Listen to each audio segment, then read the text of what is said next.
He felt like a useless D-rank blacksmith, the kind of person who got laughed at whenever he introduced himself as a hunter. Deep down, he knew he would probably die like a useless piece of shit. If he could just get stronger than anyone, even if he was just a support class, maybe his life could be different. It was the final step that unlocked everything, and at last, Shin Junseo was ready to step into the world as a player. Shin was rushing through the forest, thinking about how he was late on such an important day.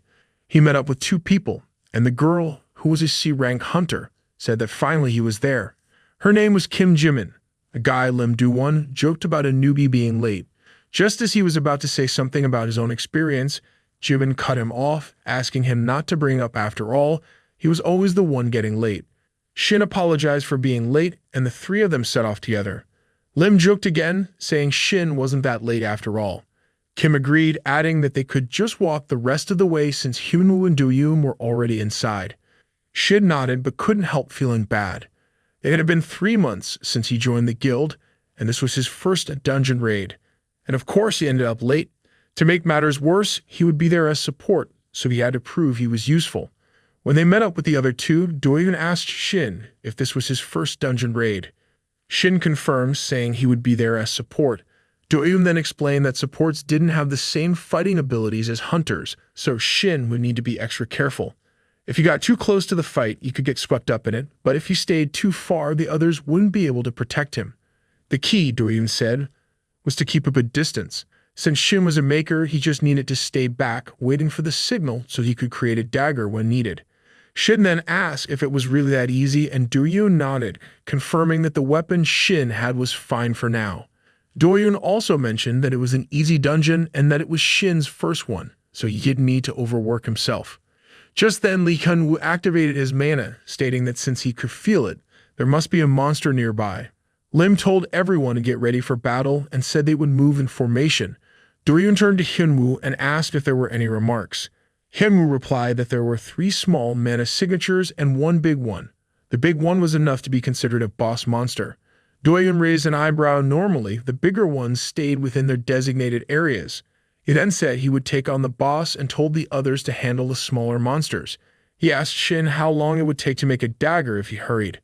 Shin thought for a second and replied that around 20 seconds, but it will only last less than a minute. Do-yoon gave a satisfied nod and said that it was good and asked to start making it now, and they will get this done in 40 seconds. Just then, 3 blue monsters and 1 purple one appeared, charging toward them. Liv immediately took action, raising his shield and slamming it down onto the ground with deadly force. Meanwhile, Kim took out one of the monsters with a swift punch. The other 2 rushed forward to take on the others, but Kim noticed that the monsters were healing much faster than she had expected. She warned the group, letting them know they should be extra cautious. Lim and Lee were already in position, ready with their weapons and magic prepared for whatever came next. Lee used his magic to attack the monsters, launching a fireball that quickly took them out. He seemed pleased with the results, and Lim suggested that Shin help as well. Shin thought the attack order was great, and it was at that moment that he truly understood how the guild fought.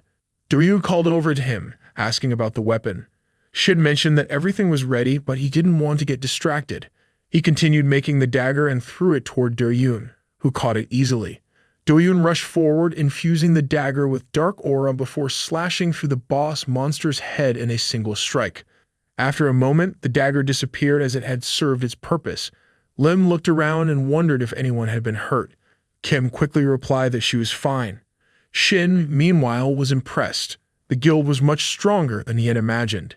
Each member was incredible on their own, and their teamwork was flawless. With enough accomplishments, they could easily become a top-tier guild. Compared to them, he felt like he was just someone who could make 1 dagger, not really contributing much. He wasn't sure if he even deserved to be in the same group as them. Do-yoon approached, patting him on the back and asking if he was okay. Shin denied it, thanking him and saying he wasn't really much help.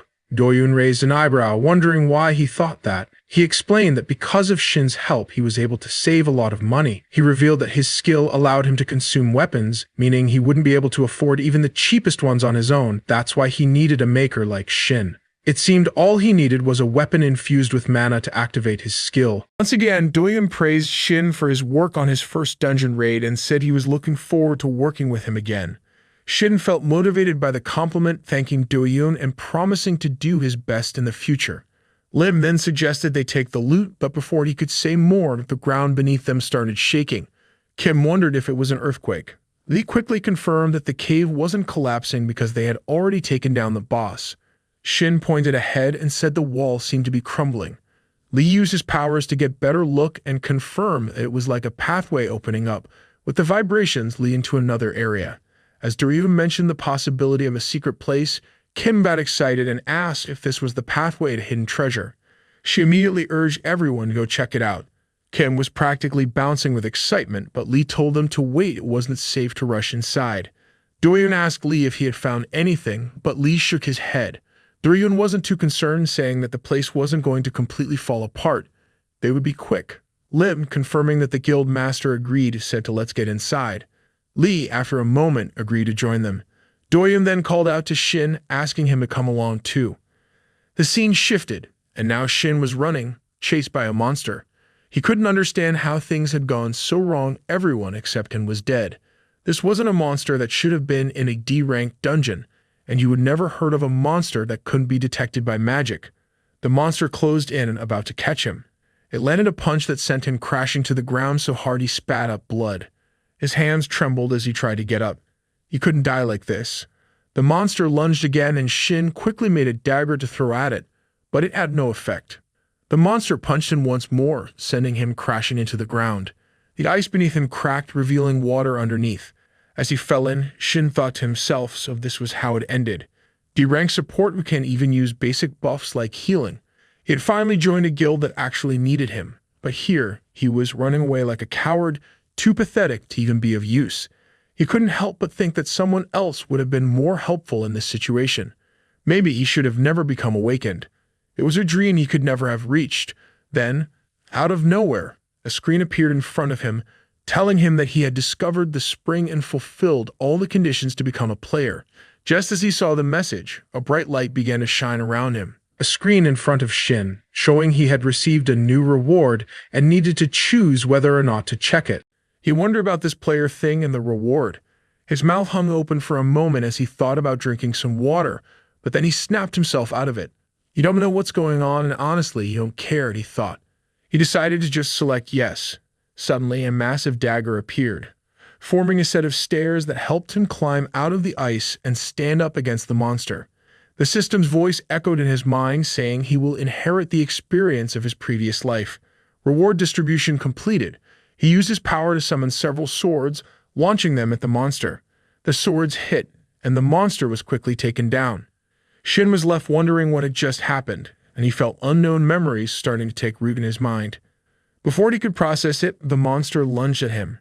Reacting quickly, he created a giant shield just in time to block the attack. As the monster's punch slammed into the shield, Shin was shocked that he didn't take any damage. Even though it was a golem-type monster, it had incredible durability, but the shield was soon shattered by the monster's next hit, and Shin took a step back. If the information from those memories was correct, he thought, even though it's a golem type, its weak points and the tactics to take it down should still be the same. The problem was, the monster didn't seem to have any obvious weak points. Even if it took damage, it had a regeneration ability. So Shin decided to use his skill, Grid World, to get the upper hand. It was recommended that he deal damage from multiple angles at the same time. With his skill as the center point, he could materialize a grid in an equal distance radius. Anything created within this grid could move freely according to the user's will. Shin quickly released the attack, sending the grid to strike the monster from all sides, breaking it into pieces and killing it. At first, Shin thought of Grid World just as an auxiliary skill, something to help him use his creations more efficiently. But it seemed that as the skill's proficiency grew, it could also be used as an offensive attack on its own. The system window popped up, showing that the monster had been defeated. Shin was curious but also confused. Could he not see the information about the dungeon monsters? Suddenly, a purple aura gathered around him, and just as he wondered what it was, a magic ball appeared in his hand. The system notified him that he had activated the passive magic absorption, but he still had no idea what that actually meant. His thoughts wandered to what had just happened. The memories from his previous life were coming back, but they didn't make much sense. He tried to make sense of them. He could clearly remember a few years into the future. In that future, the world had fallen, and there were things too terrible to even mention. Somehow, he had absorbed all the experiences and knowledge from that future. But even though it was a future, Shin knew it probably wasn't the same future as the world he was currently in. There were so many things that didn't add up, and the status screen in front of him was something he had never seen in his previous life. He finally realized that he had really become a player. The term player referred to those few who were chosen and had undergone an awakening. According to his memories, players didn't exist in the world back then. In fact, 2 years from now, only a small number of awakeners would be chosen to become players. A blue screen would appear, visible only to those chosen, and in the future, a mysterious force called the System would shock all awakeners around the world. It sounded almost like a joke, but it was enough to leave everyone in disbelief. The System wasn't the only thing given to players. They also received unique rewards, strength, and skills that went far beyond what they had as awakeners. The System and these rewards came out of nowhere. Once the players started using them, their growth exploded compared to other awakeners. And thanks to the work of the guild leader, who was one of the first to become a player, the Doan Guild, the guild Shin was a part of, was able to grow into a top-tier guild. While Shin didn't have a direct role in that, it was the catalyst for his growth in his previous life. Standing confidently in a developing guild, he had once thought it was convenient when he first heard about it. But now he truly understood how much of an advantage it had been. He thought he could check the skills he would learn and their proficiency in the system window, and it was pretty convenient when he found out about it. If his skill proficiency had transferred over from his previous life, the skill he used on the golem's corpse was something he didn't have back then. He hadn't heard of any other players with a skill like that, so he wondered if it was something only he had. The skill gathers energy from contaminated mana, and he had a vague idea of how to use it, so he decided to think about it later. Then he looked at the other dead bodies and said that taking care of them was the priority. The scene shifts to the Hunter Association headquarters, where a lady asks a boy if they just sent Shin home. The man was confused and asked what she meant. She explained that it was strange. A small guild had attacked an unconfirmed dungeon, and there had been an accident. 4 out of 5 members died, and the only survivor was a D-rank supporter. She said she would understand if he had run away while the other hunters were fighting, but that wasn't the case. He even took care of the bodies and reported everything to the association. Since the gate had already disappeared, they couldn't confirm anything further. She then asked him what he thought, mentioning that something felt off. He asked her if she really thought a D-rank supporter could kill a hunter, then patted her head with a file, telling her to wake up. He reminded her that this wasn't a civilian case and that even if something weird happened, they couldn't really figure out what went on in the dungeon. She mentioned that it was hurting. He asked her if she didn't have any other guesses, saying it seemed to happen more often these days. He then started moving away, mentioning that hunters who find a great dungeon and don't report it were a problem. If they report it to the association and it goes to auction, all they get was some prize money. So instead, they risk their lives to go in secretly. After all, it's almost impossible for a small guild to win a bid on a gate. He then told her to just call him if they needed additional investigation or something. She agreed. The man left, glancing at the file and noting that the boy's name was highlighted. He thought that even though he would said all that earlier, it still felt different from a normal case. The whole situation had this lingering feeling that something was off. First of all, the boy's behavior during the investigation wasn't calm at all. He had almost no dungeon experience and had just witnessed an accident, so it wasn't weird for him to be panicking. There were some missing details, but the boy explained everything cleanly. Maybe it was just his personality. Still, something felt wrong, but he couldn't put his finger on it. It was frustrating, but it wasn't something for him to worry about now. He would have to go and check things out himself. On the other hand, Shin was walking while using his phone, thinking that no matter how he looked at it, something was off. He couldn't shake the feeling about the unconfirmed gate. The dungeon didn't exist in the memories of his previous life, and when a guild member checked the gate bid form, it definitely had the association's stamp on it. But it was still listed as an unconfirmed gate by the association. Someone must have impersonated the association and tricked the Doan Guild, or maybe the association itself was involved. What bothered him even more was that it hadn't just happened to the Doan Guild. As the investigator mentioned, there were already multiple cases involving unconfirmed gates and missing people, and even though he didn't know all the details, he noticed a common theme among all the guilds mentioned in the news. They all had players in them, like guild leader Doyun, and even prodigies who would be called heroes in the future. It seemed like someone wanted to erase the existence of those heroes. That's when he decided he had to hide his abilities for now. He would become the only survivor of a missing person case that would likely remain unsolved. If he acted suspicious, he would get caught immediately. He had about 2 years until the first player's selection to prepare. He needed to use every skill at his disposal and by that time develop even more. He had to find a way to grow without drawing too much attention. As he checked his usable skills, he found something interesting and clicked on it. A year had passed and a group of people found themselves in the forest fighting off monsters. As he struck one of the monsters, his sword broke and the creature knocked him back. He barely managed to land safely. Suddenly, the monster leaped at him again, and he tried to dodge. Everyone around him was terrified. It was then that they realized the monster was a Null Lord. The boy spoke up, recalling that such creatures only appeared in E-rank dungeons, so it should freeze to death. He would also hear that even among D-rank monsters, a Null Lord was tough to deal with. The monster charged at them, passing him to attack another person. The second boy raised his shield to block, but he was struggling. He warned that if they kept blocking like this, they wouldn't last long. The first boy thought for a moment about the death gods of low-level hunters. The reason Null Lords were called that wasn't just because of their physical strength, but because monsters of that rank were usually weak to magic. No matter how low-level an adventuring party was, they relied heavily on magic. However, the Null Lord didn't follow that logic.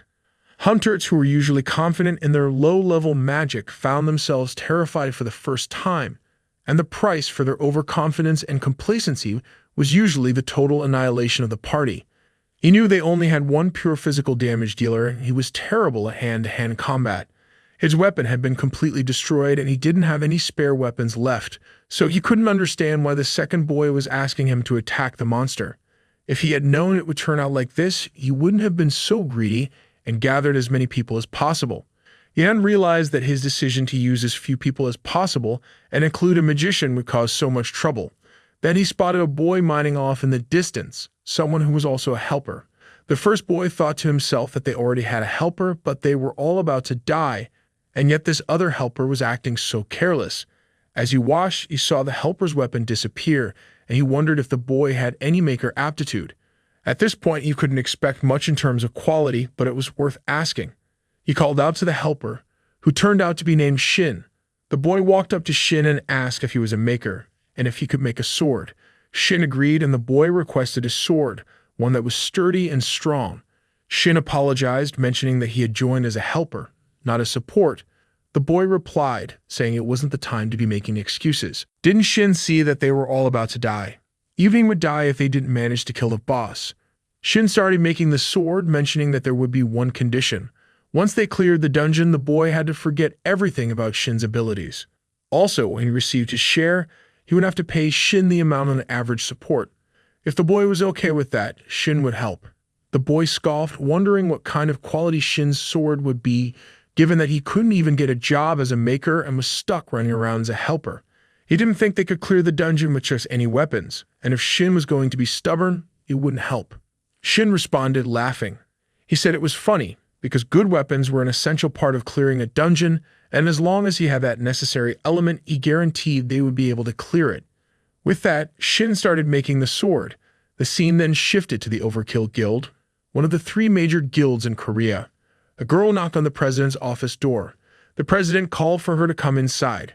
She entered and mentioned that the Awakeners Association had requested their cooperation, especially due to a dungeon with a rank error. She agreed with the president's assumption that on the surface it was a request for cooperation, but it seemed like they would be willing to pay whatever Overkill asked. The president stated that those other guilds didn't have a choice. She added that there were barely any Awakeners who could enter a gate that had been forcibly closed. The president was watching the news when he saw a report about a group of hunters who had entered a dungeon with a rank error. As he looked at the group's photo, he spotted Shin and thought to himself that he had seen that face before. Then it hit him. A few weeks ago, a dungeon with a rank error had appeared in Sokodan, and the president had been dispatched to the area. He would drop by the scene, and that's where he had seen Shin. According to the report, Shin was listed as a helper.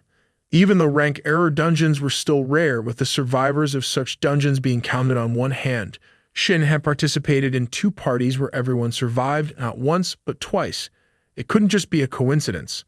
The girl then mentioned that more and more rank error dungeons seemed to be appearing. Just a few days ago, a D-rank dungeon had turned into a B-rank one, and the entire party had been annihilated instantly. The president responded saying that the Awakeners Association must be having a headache over this. The girl added that many people were criticizing the association as it was their job to estimate, analyze, and announce the rank of a dungeon.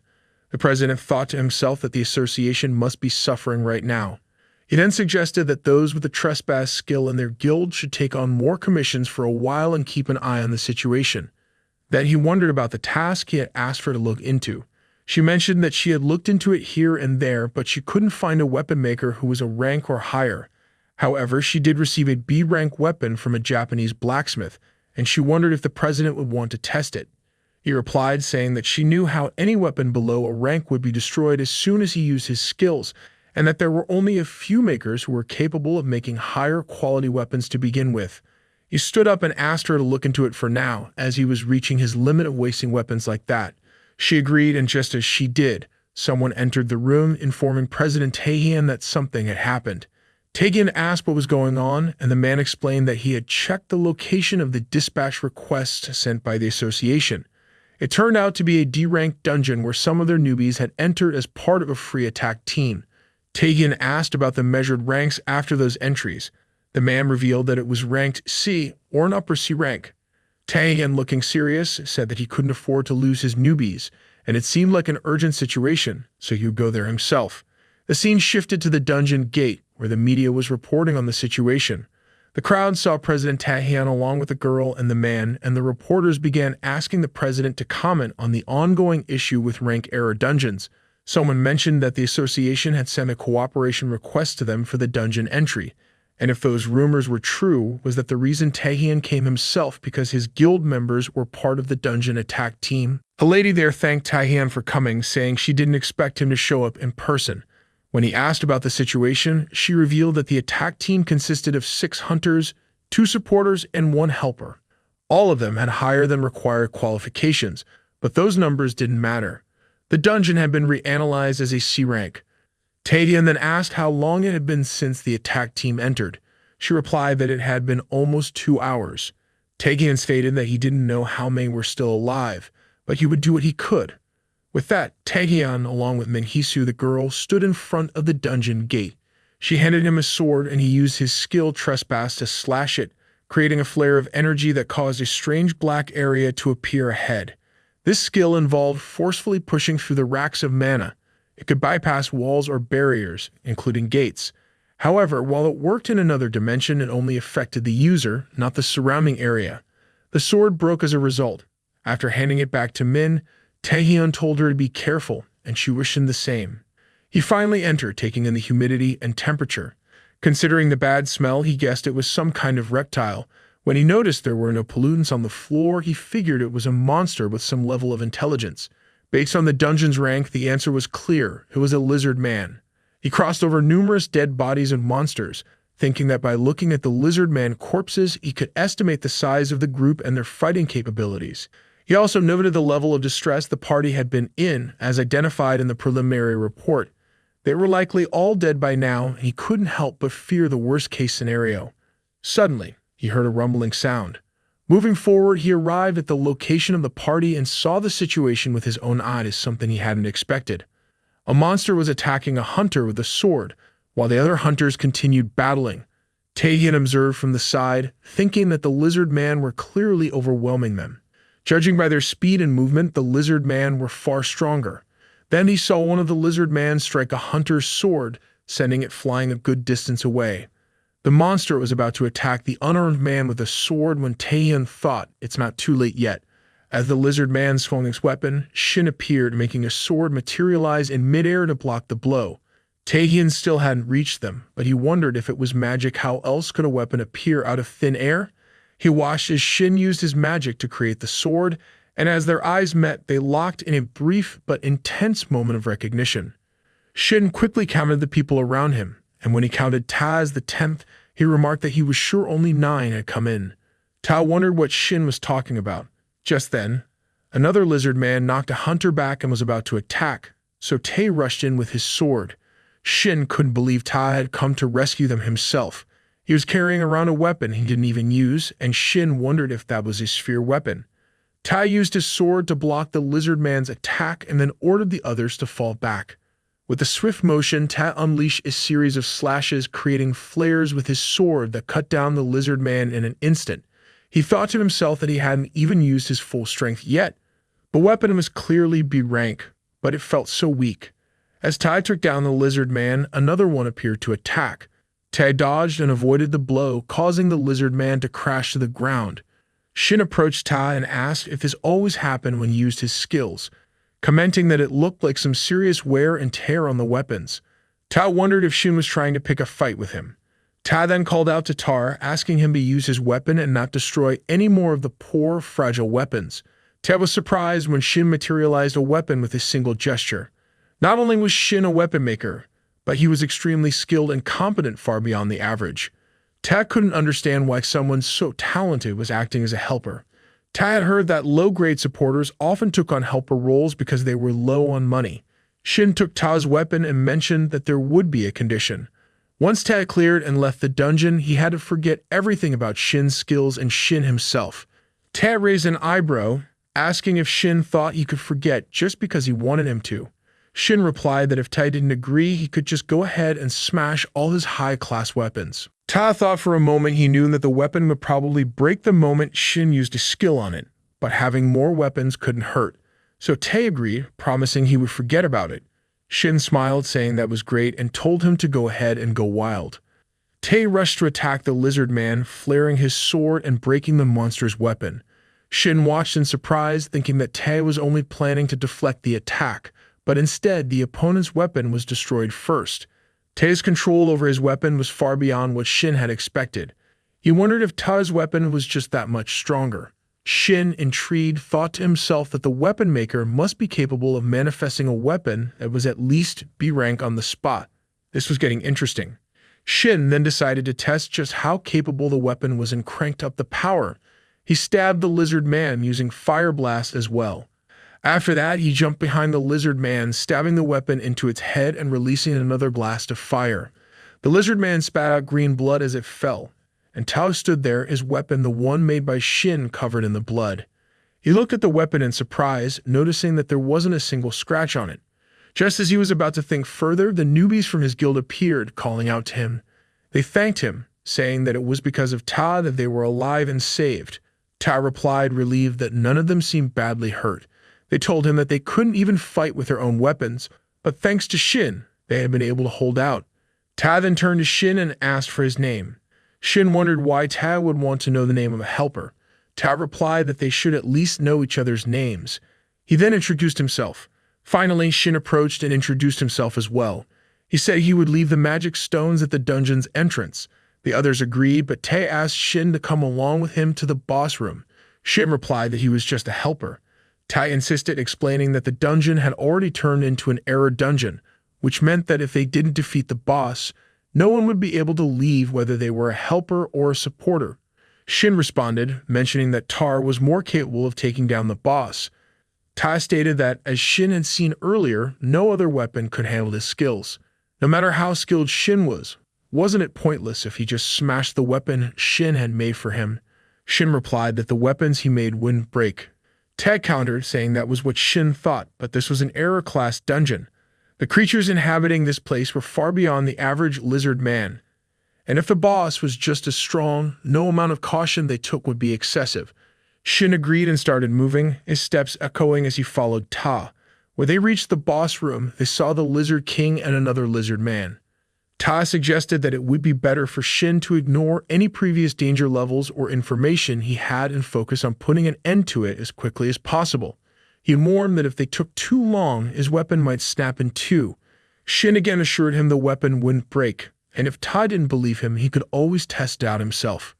The Lizard King commanded his minion to attack, and the lizard lunged forward with its paw. However, Shin and Ta skillfully dodged the strike. Ta then charged with his sword, but the lizard used its power to overwhelm him with intense pressure. Ta was disoriented, unable to comprehend what was happening.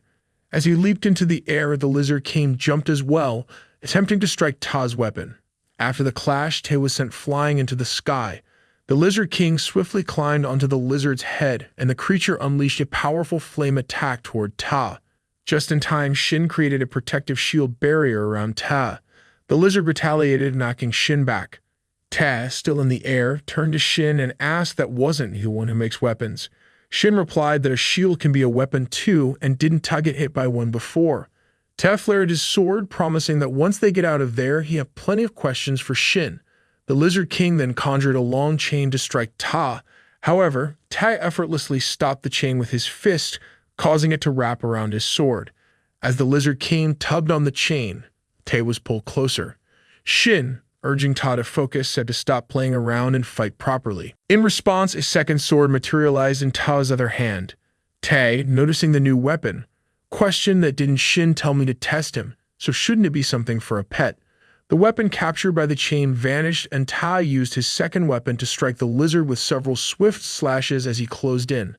The Lizard King watched intently, but Ta threw his sword at him, followed by a powerful kick that sent him reeling backward. Furious, Ta leaped into the air, his sword flaring with energy as he prepared to attack again. The Lizard King, now focused on Shin, attempted to strike him, but a transparent barrier appeared, protecting him. Shin, growing angrier, wonders if the Lizard King really think he can threaten me with webs.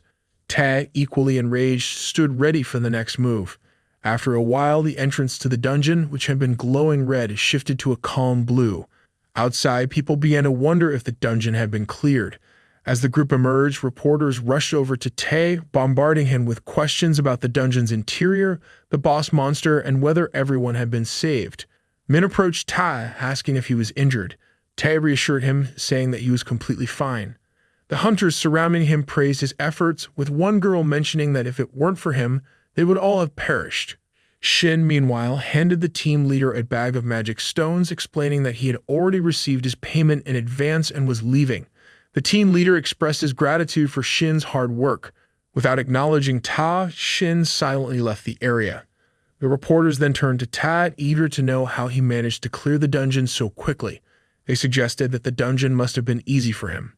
Ta shook his head in disagreement, and just as he was about to mention Shin's role, he realized that Shin had already gone. A girl then spoke up, commenting that while everyone else had been blocking and working together, Ta had handled the majority of the threats on his own. She asked Ta how everything had gone. A boy chimed in, expressing that all of their weapons had been destroyed and he had no idea how dangerous the situation was.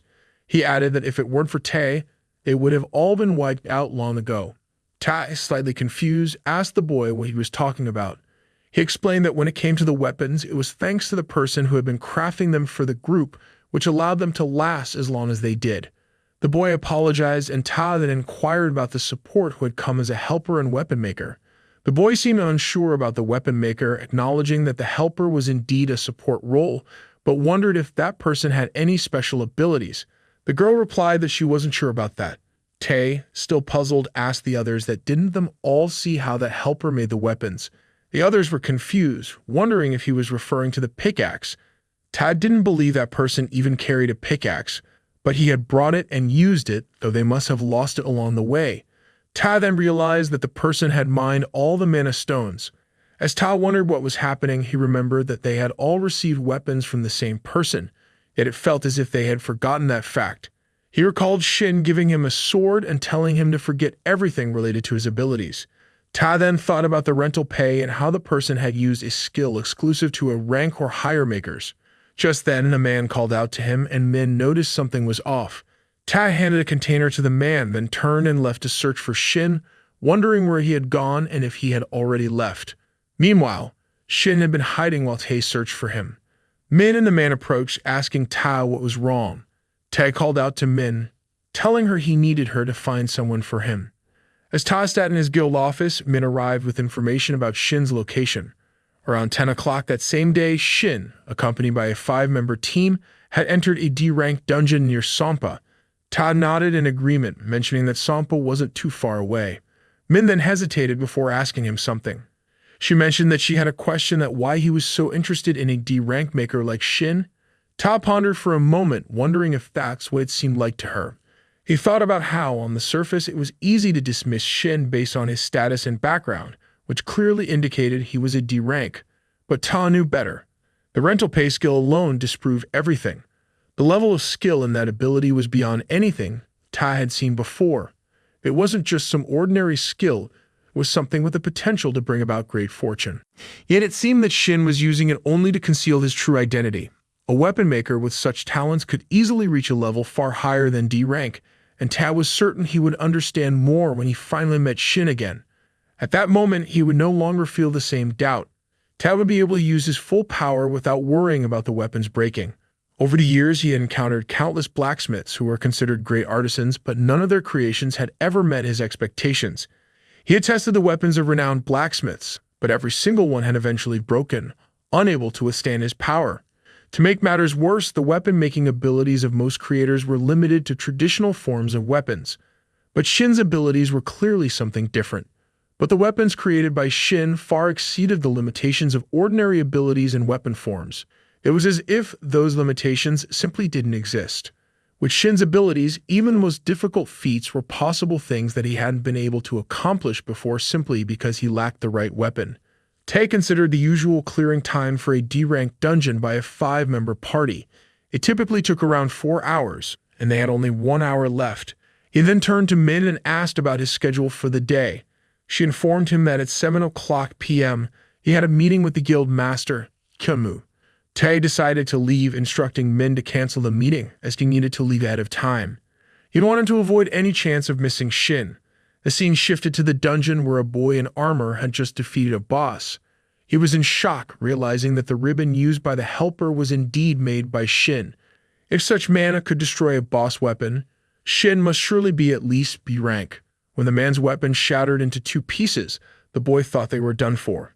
But to his surprise, he hadn't anticipated that the person who had entered as a mere helper would possess such an incredible ability. He marveled at the quality of Shin's work, admitting he had never seen anything like it before. Grateful, he thanked Shin, acknowledging that if it weren't for his help, they would have failed. He suggested that they should recruit him. A girl nearby agreed, commenting that it was a shame Shin was still going around as just a helper. The boy agreed, commenting that Shin certainly had a good eye for this kind of thing. Shin, however, was deep in thought. He realized he had used more mana than he would anticipated. He hadn't expected to encounter a party struggling so much, especially since it wasn't an error dungeon. As he began collecting the magic stones, he thought if only he had just a little more mana left back then, things wouldn't have gone so poorly. He recalled the intense heat that had filled the dungeon earlier, especially after defeating the golem. Once he had used up all his mana, the heat dissipated and never returned. The mana he felt now was no more powerful than that of a typical D-rank awakener. Still, there was a relief that he hadn't encountered any major problems while crafting the weapons. Shin also reflected on how his fast life memory had helped him in ways he hadn't expected. The maker's basic skill, creating, was designed to aid in the creation of specific objects. It was a highly intuitive skill, where the quality of the item created was directly proportional to the mana used. However, there was still one unknown aspect, another method that could enhance the performance of the skill, which Shin hadn't yet uncovered. What he did know was that the deeper his understanding of the object he was crafting, the higher the quality of the creation.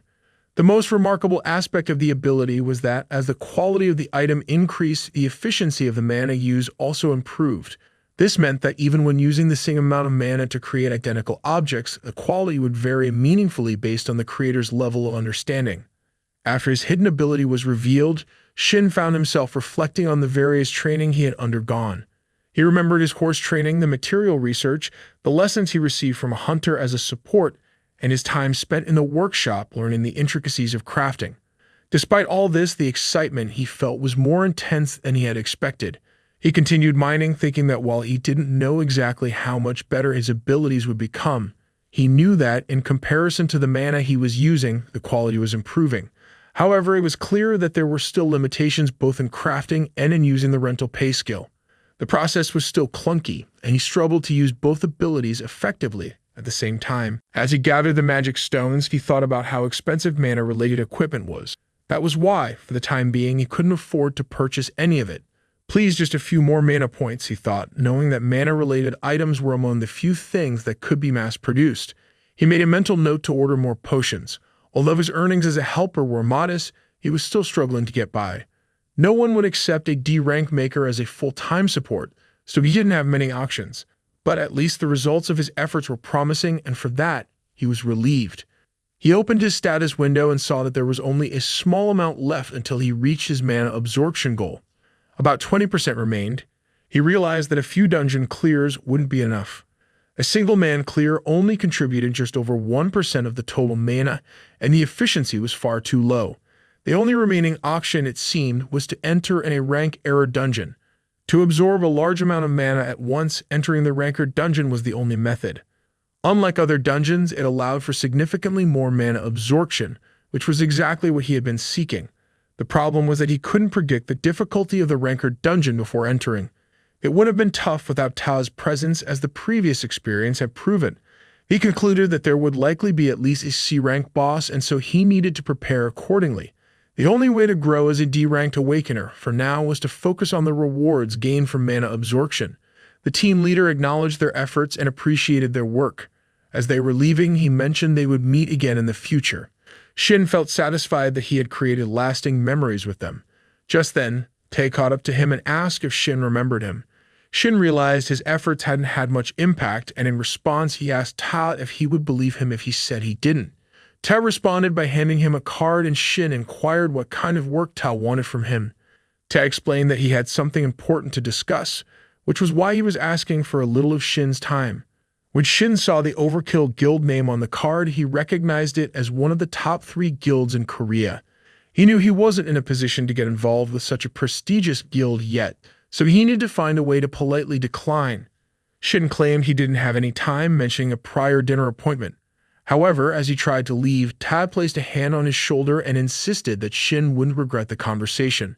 Tag assured him it would be quick and even offered to treat him to dinner. Shin retorted, noting that as the guild master, Ta must have plenty of time, unlike a low-ranked supporter like him. Tai admitted this was true. Shin wasn't thrilled about it, but he realized he needed to gauge how much the rental fee had affected Ta. Reluctantly, he agreed to talk for a while. The 3 of them went to a traditional house for dinner, and Shin asked what business the guild master of the Overkill Guild could possibly have with a D-ranked supporter like him. He suspected it was simply because Ta had too much free time and wanted to make small talk. Ta, however, explained that, as Shin had noticed, his class was Berserker. While this granted him overwhelming attack power, it also came with a limitation of menial weapon capable of withstanding the immense force. For a Berserker, finding a weapon supplier that could match their needs was crucial, and Ta had been searching for one tirelessly. He had visited countless places both within and outside the country. From the best blacksmiths to the most renowned weapon makers in the field, he had left no stone unturned. If there was even the slightest chance that a weapon could meet his requirements, he would commission it without hesitation, regardless of time or cost. However, every weapon he had used up until then had been unable to withstand his full power except for one, the sword created by Shin. Shin realized then that the rental pay hadn't had any effect on Tag, and he didn't believe there was a nullification skill in the Berserker class. Tae's careless confidence made Shin wary. He knew he would need to be cautious when using such a strategy with higher-level hunters. Tae, sensing the change in Shin's demeanor, decided to be more direct. He asked if Shin would be interested in joining his guild.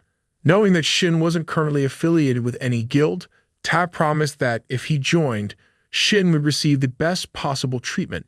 Tae offered Shin a contract fee of 10 billion, along with separate payments for operational expenses and dividends.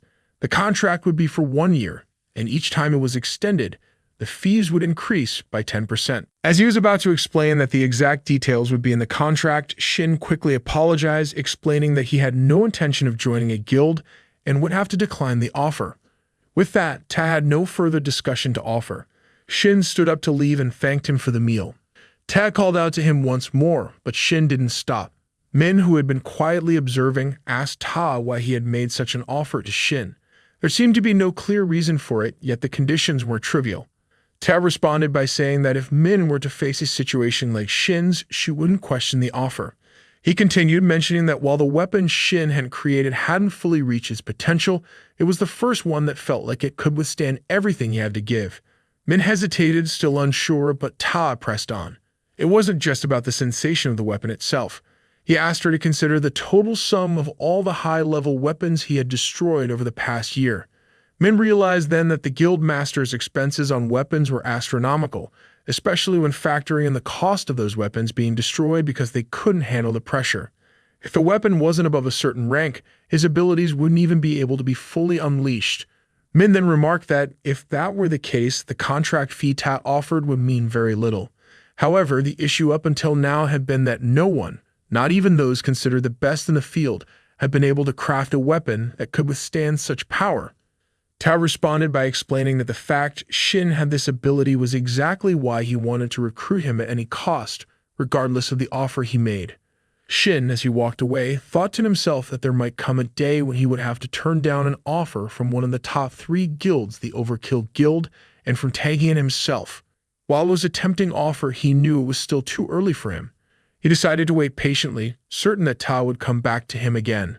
The scene then shifted to a dungeon where several goblins were being slain. Suddenly, one boy's arm was severed by a mysterious figure. Another boy, witnessing this, asked the man who he was. The man wielded a giant sword, and his actions were so striking that they would be remembered for a long time. At a moment like this, most people would be whining or begging for their lives, losing consciousness from the pain. But this person, the one who would eventually become a hero, was different. He stabbed the first boy, killing him without hesitation. The second boy, stunned and confused, wondered what had just happened. Was the man trying to kill them all and take their trophies? The man, not concerned with such a mundane reason, responded that it wasn't his intention to explain himself. He saw it as a waste of energy to explain anything to someone who was about to die. But he would share everything if the boy managed to defeat him, so he would better hurry and try. The boy realized the man was not an easy opponent. At this ambiguous distance, he would surely die.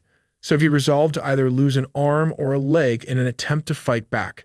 He charged at the man, but the man blocked the attack effortlessly with his massive sword and swung it back with such force that the boy's sword was sent flying into the air. The boy was stunned. The man then kicked the boy with such strength that he was knocked back. He muttered that it was so disappointing, and excited by the fight, the man said it was his first hero-ranked subjugation in a year. However, to think that the boy was such an insignificant opponent was a letdown. Still, he commended the bravery it took for the boy to challenge him. The boy, now on the ground and realizing his fate, pleaded for his life. The man coldly replied that he would send the boy off cleanly, and with that, slashed him dead. As the boy fell lifeless, the man moved forward, reflecting that he had hoped for a more challenging fight. It hadn't even served as a decent warm-up. The boy had worn an unfair expression in his last moments, but there was no need for concern. The report would make it clear that they had fought valiantly against the boss and died heroically. He tossed the dead body of the boy aside, remarking that this was a common occurrence in a Ranker dungeon. He checked the collection of photos of the deceased, saying that his collection was growing, and that he lived for moments like this. The only thing that felt strange to him were the heals. The energy they gave off unsettled him. He told her to hide them for now, or at least make it less obvious when the priestess arrived. She emerged, apologizing for the delay, explaining that she had come in haste because there were precious ingredients nearby. He raised an eyebrow, wondering what could possibly be so valuable, but he dismissed it, thinking that all those people were idiots. That's why he had warned her not to listen to the priestess and to wait a little longer. She wondered aloud about his words and asked if he was implying that he wanted to go against the wishes of the executor. He scoffed and referred to the executor as a sensitive bastard, explaining that he was simply suggesting they clean up the situation first.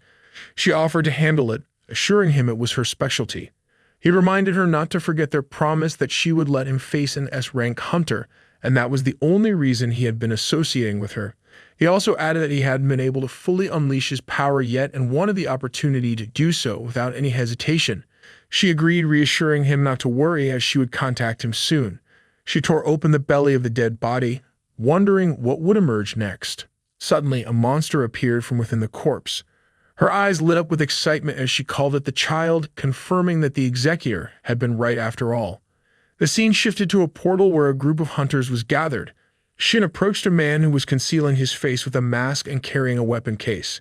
He was visibly surprised when he saw the man, and it was none other than Ta.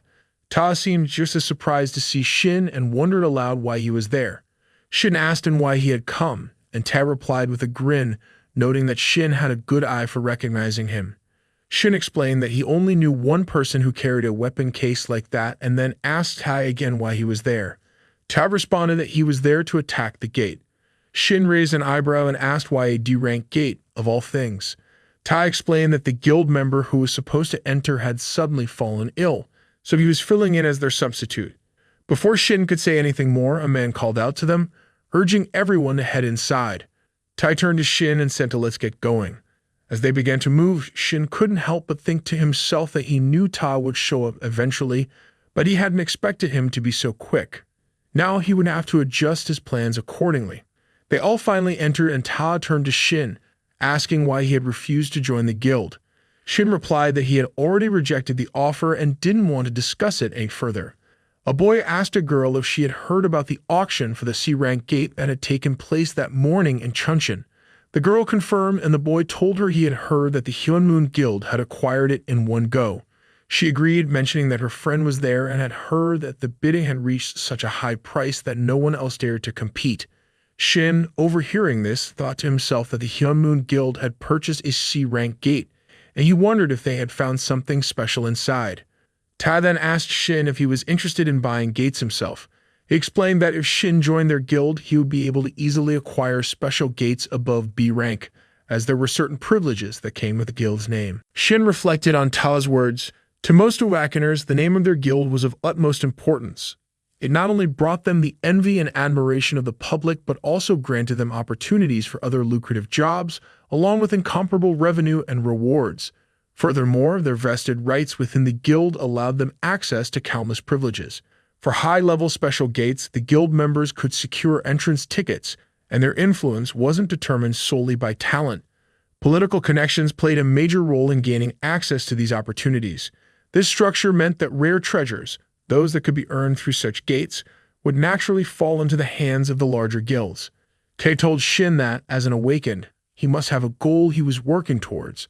Whatever that goal was, with the backing of Overkill, it would be easier for Shin to achieve. He couldn't understand why Shin would reject such an offer. Shin coldly responded that it was none of Tae's business. He vaguely knew what he was doing, and since there was probably never been anyone who had rejected an offer from the Overkill Guild, he wanted to make it clear, no matter what, he was not going to join any guild. Ta wondered aloud if Shin's rejection was due to some trauma from the annihilation of the Doan Guild, which he had read about in the report, or if there was another reason. Whatever it was, Tae wasn't going to give up so easily. As they continued ahead, a boy was visibly frightened by the sight of spider webs covering the ceiling. They pressed on, and soon the man spoke up, telling them that they were about to enter the monster's territory. Noticing the group's inexperience, he quickly began to explain the situation. He started by confirming that they had all received the reconnaissance report. The monsters they would face were legion spiders. The level of difficulty for each individual spider was low, but their special traits made them a threat. These spiders lived in groups, and the reconnaissance report indicated that there were approximately 50 of them, which wasn't an overwhelming number. However, they possessed paralysis poison in their fangs, so the man warned them to be careful not to get bitten. Ta heard a sound and quickly told everyone that the monsters were coming soon, urging them to stick close to him. Shin, unfazed, replied that they didn't need to worry about the support and helpers. They should just prepare for the fight. Ta, however, addressed the team's competency, reminding them that it was essential to protect the support and helpers. It was a rule hunters had to follow, no matter their abilities, situation, or whether they agreed with it. Shin scoffed, telling him that no hunter would be foolish enough to follow such a rule. Just then, someone mentioned that the spiders were approaching. A boy holding a sword was visibly trembling, but he was trying to calm himself. He reminded the others that they could defeat the spiders if they stuck to what they had learned. As one spider jumped toward them, the boy swung his sword, effortlessly slicing it down in a single slash. Another boy used his shield to protect himself, while the girl with the magic staff cast spells, attacking the spiders with bursts of energy. Ta thought to himself that, for a D-rank team, their performance wasn't bad and he didn't have to worry about them too much. Shin, however, was taken aback when he saw the large group of spiders. He hadn't expected it to be more than a few dozen. As the spiders rushed to attack, Ta drew a fire-based weapon and began fighting back. Thinking that the durability of each legion spider was fairly low, even among ranked monsters, he realized that even without using the blade itself, all they needed to do was release a bit of sword ki to defeat them. At this rate, he would be able to finish the raid without even losing a weapon. Suddenly, Shin heard a few hunters calling for help, as the river was surrounded by a large number of spiders. The boy with the shield warned that the spiders wouldn't stop coming and that there were only a few hunters who had done the reconnaissance. The second boy mentioned that things were going to get rough, and the girl with the magic staff was also reaching her limit with her mana. Tae glanced at Shin and suggested they move toward the trouble. He then told Shin to follow him. Shin, however, responded that Ta should go ahead and help while he finished handling things on his side. Tae was surprised by Shin's reaction, but before he could respond, a spider jumped at Shin. Ta shouted for him to get down, realizing that Shin could easily get caught up in the attack if Ta used his sword recklessly. But Shin quickly reacted, opening his eyes and shaping his power into a square form above the spider. With a swift movement, he launched his attack, killing the spider instantly. The creature collapsed at his feet. Shin thought to himself that, of all the weapons he could currently make, the sword was the one with the greatest craftsmanship. It would be the most effective for dealing multiple hits and pouring power into them all at once, something that would be impossible with his current mana reserves. But if he could harness his power in this way, there was nothing better. Shin focused his energy, directing it like a sword, and with a swift motion he launched it at all the spiders in his vicinity, cutting them down in a single strike. Tat watched, surprised, as Shin stood atop the head of one of the fallen spiders, his movements calm and precise. The sword had been stabbed into the spider's body, and Tat was surprised by the wide area of attack. He thought the battle must have lasted at least 10 seconds, that Shin managed to deal with all the dozens of Legion spiders in that short time. Tai wondered if Shin used materialization in the fight, but quickly dismissed the thought after all. Shin was a talented support who could hold his own. Shin, on the other hand, was wondering what Tai was doing and decided to go help the others. He saw that the three of them were surrounded by spiders and the creatures were getting closer. Tai realized the situation wasn't looking great, and they would talk properly once everything was resolved. Shin pointed to his bag, signaling Ta to take care of the situation as people might not believe that a helper could do such things. Ta quickly rushed in with his sword and started attacking the spiders. After he defeated them, a man thanked Ta for his help, saying they wouldn't have made it without him. The man was a little surprised, though, as he hadn't expected Ted to be the guild master of Overkill Guild. Ted apologized for not revealing his identity earlier, but mentioned he was just quietly investigating the dungeon. The girl was shocked by his apology. She couldn't believe they would survive because of him. Watching him take down the spiders with such skill was so cool, and she even asked if she could take a picture with him once he was free. Someone came by and interrupted, and the girl quickly saw this as her chance to approach. The boy holding a lantern and Shin showed up, apologizing for being late. They started collecting the byproducts as they went. After exploring the area, they found that there were no other masters around, and they figured out how to go even deeper. The boy in armor suggested that they shouldn't continue the raid any longer. It was unfortunate, but he thought they should call it off. The first boy, not understanding, asked why they had to stop when there wasn't much left. The boy in armor explained that the number of Legion spiders and the geography of the dungeon were completely different from what the reconnaissance report had shown. He went on to say that the dungeon existed past gates that separated it from their world. These dungeons were home to bizarre creatures and landscapes that could be found on Earth. The whole concept of dungeons and the Awakened weren't fully understood yet. For the newly awakened, the most important thing was information about the dungeon. Unfortunately, not many awakened individuals could adjust to environments they would never encounter before. This meant that failing the raid, especially in a worst-case scenario, could lead to death. That's why the role of scouts had become so vital.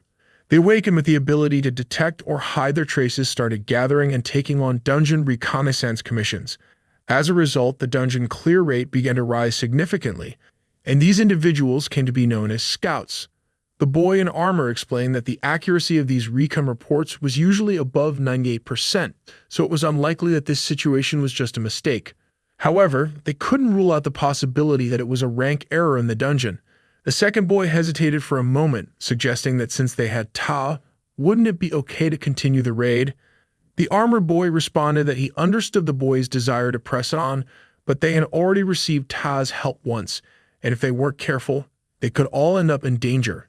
The boy, determined to clear the dungeon and with his own reasons for wanting to continue, asked if there was any other way. The girl seemed to feel the same way. The armored boy questioned if their reason was really more important than their lives. Once they entered the boss room, there would be no turning back, and he didn't want that to be the case for any of them. He suggested they exit first and report to the association. Ta, however, said he was fine to continue. Even though he was there to investigate, he was still part of the team. If the raid progress could help him come to a conclusion, then there was no reason not to keep going. And if he wanted to investigate further, the boss room was the place to be. The armored boy bowed toward Tae, shamelessly thanking him for agreeing to continue. Then he started to talk about being the leader, but Ta just told him not to worry about him and to continue leading as they had from the start. The boy agreed, saying to let's get going, and asked everyone to follow him. The 5 of them moved forward and soon found themselves in front of a gate. The leader, sensing they were at the boss room, said he would do a final briefing. He explained that the dungeon's boss was the Legion Queen leader with a danger level of D+. Her overall battle ability was low, so she was considered an easy boss, mainly focused on breeding Legion spiders. However, that was just the original intel, and they had no idea what lay behind the door. He gave a final nod, saying to let's head inside. The girl created some light to help them see, but Tae couldn't sense anything unusual. The leader warned them to be cautious, since it was the boss room. They soon spotted the queen spider and a few others nearby, as well as a boy dressed like a spider, the one mentioned in the briefing. The girl breathed a sigh of relief, noting that the boss looked exactly as expected. She planned to attack first with lightning magic, and her strike caused the queen spider to fall to the ground. The leader wondered if the boss was already dead, but you had never heard of such a thing before. Something had changed, so he quickly ordered everyone to retreat. Suddenly, they heard a disturbing sound, and a very deadly spider with a human-like upper body appeared. It was an Arachne. Tide immediately prepared to strike, realizing that a B-rank monster had appeared. He knew that his sloppy swordsmanship wouldn't leave a scratch on it, so he had to make sure his first blow did the most damage possible. He was about to deliver a fatal strike when, to his surprise, his weapon broke into pieces mid-swing. As he was sent flying through the air, Tae realized his sword was destroyed and he couldn't deliver the finishing blow. Just as the Arachne was about to attack, Shin quickly created a temporary weapon for Tae, telling him to buy some time until he could forge a proper weapon. Shin was using up his mana, but it wasn't working at all. He started to wonder if he had drained it completely. It was amazing that he had lasted this long with his current mana levels. Thanks to the potions, he was able to keep going, but he could only drink 1 bottle a day anymore, and they could become addictive. After drinking the potion, he noticed the effects were still good, but it was too late for him to make a proper weapon. He began crafting it, thinking about how the Arachne was a high-level B-rank monster, while the error boss that should have appeared was the C-rank monarch spider. They were incredibly lucky that Ta had joined them. Without him, it would have been nearly impossible to face the Arachne with their current group. When the danger level hit B, everything changed and the fight became much harder. The Arachne was battling Ta, who was surrounded by flares. Shin thought to himself that his fighting power was equal to 5 rank hunters. Given the Arachne's abilities, they couldn't rely on Ta alone. He turned to the others and told them to get ready. They should be able to move now since the Arachne's killing intent had shifted targets. The leader of the party wondered who Shin was. The second boy questioned why someone so talented was participating as a helper. The girl wondered if Shin had come along with Ta. Shin ignored their questions and told them that they had something to deal with first. He then quickly made 3 weapons based on the abilities of the 3. He told them to pick up the weapons in front of them and either raid the dungeon by defeating the spiders or run away and wait outside until the situation cleared up. Shin trusted that they would make the right decision. As more spiders rushed toward them, the boy slashed through them with the sword, amazed by how powerful it felt. He had never wielded such a weapon before. With each slash, it felt like cutting through paper, and even wondered if killing monsters was always this easy. The girl, using high-level magic, attacked all of them at once. The leader watched in surprise, realizing that the only thing that had changed was the weapon, yet the power of her skills had increased several times over. He wondered if the weapon Shin made was really that good and who exactly Shin was. Taz's sword was now covered in green blood from the high-level monsters, and he found it a bit tough to buy time. As the Arachne came charging to attack, Ta thought to himself that he needed to finish this as quickly as possible. He rushed in with his sword, slashing down the Arachne, and to his surprise, the sword held up fine. He realized it was much stronger than before, just like Shin had explained. Suddenly, a wave of spider heads appeared, and the girl wondered where they had come from and where they were going. The leader quickly figured it out. The spiders were heading straight for Ta. Ta told everyone to back up. He suspected that the Arachne had hidden these spiders, and things were getting more complicated. He also realized that the Arachne's abilities were activating. As the spiders reached the Arachne, Tae understood what was happening. The Arachne was sacrificing the spiders to transfer their life energy to herself, effectively reviving her. He realized that the Araxian would keep coming back unless they killed all of the spiders. Tay rushed in to attack again, thinking that he needed to increase his firepower and finish the battle in one blow. As the flares burned on his sword, it started to break apart, which made Ta worry. Shin, watching, commented that Tay was more amazing than he had thought. Even though Shin had made the sword with his barely remaining mana, he never expected Ta to actually destroy it. Shin quickly made another sword, telling Ta to use it. This one wasn't the single-edged sword Ta was used to. It was the most durable weapon Shin could create. As soon as Tay grasped it, he could feel its strength. With this new weapon, he was confident he could defeat them all in one strike. He coated the sword with his flares and prepared to strike. He mentioned that he would be a bit unfamiliar with two-handed sword combat, but it seemed like the right choice for the situation. He lifted the sword and delivered an explosive slash at the Araxi, landing a devastating blow. Shin realized that the explosion was likely an innate skill of a berserker. It was probably the first time Ta had used the skill properly. Normally, this skill caused the user to lose their rationality in exchange for overwhelming power. Ta cut the Araxian clean in two and thought to himself that it would have been difficult to handle the aftermath if the weapon had shattered. Ta felt the danger of the situation.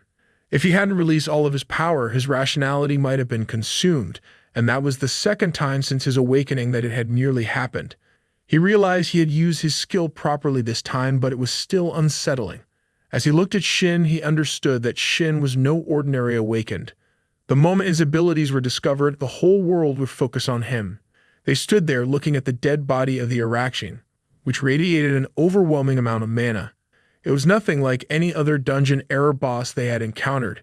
Shin called out to Ta, asking if he felt anything from the corpse. Ta shook his head, replying that the boss wasn't dead yet. Since they had gotten rid of all the remnants, it wouldn't be able to come back to life. Shin agreed, thinking that even high-grade hunters couldn't sense the mana the way they had. Suddenly, Tae's passive skill, Mana Absorption, activated. As he read the description on his screen, he discovered that he had also obtained a new skill, Demonic Weapon Production. Tae was curious about this new skill.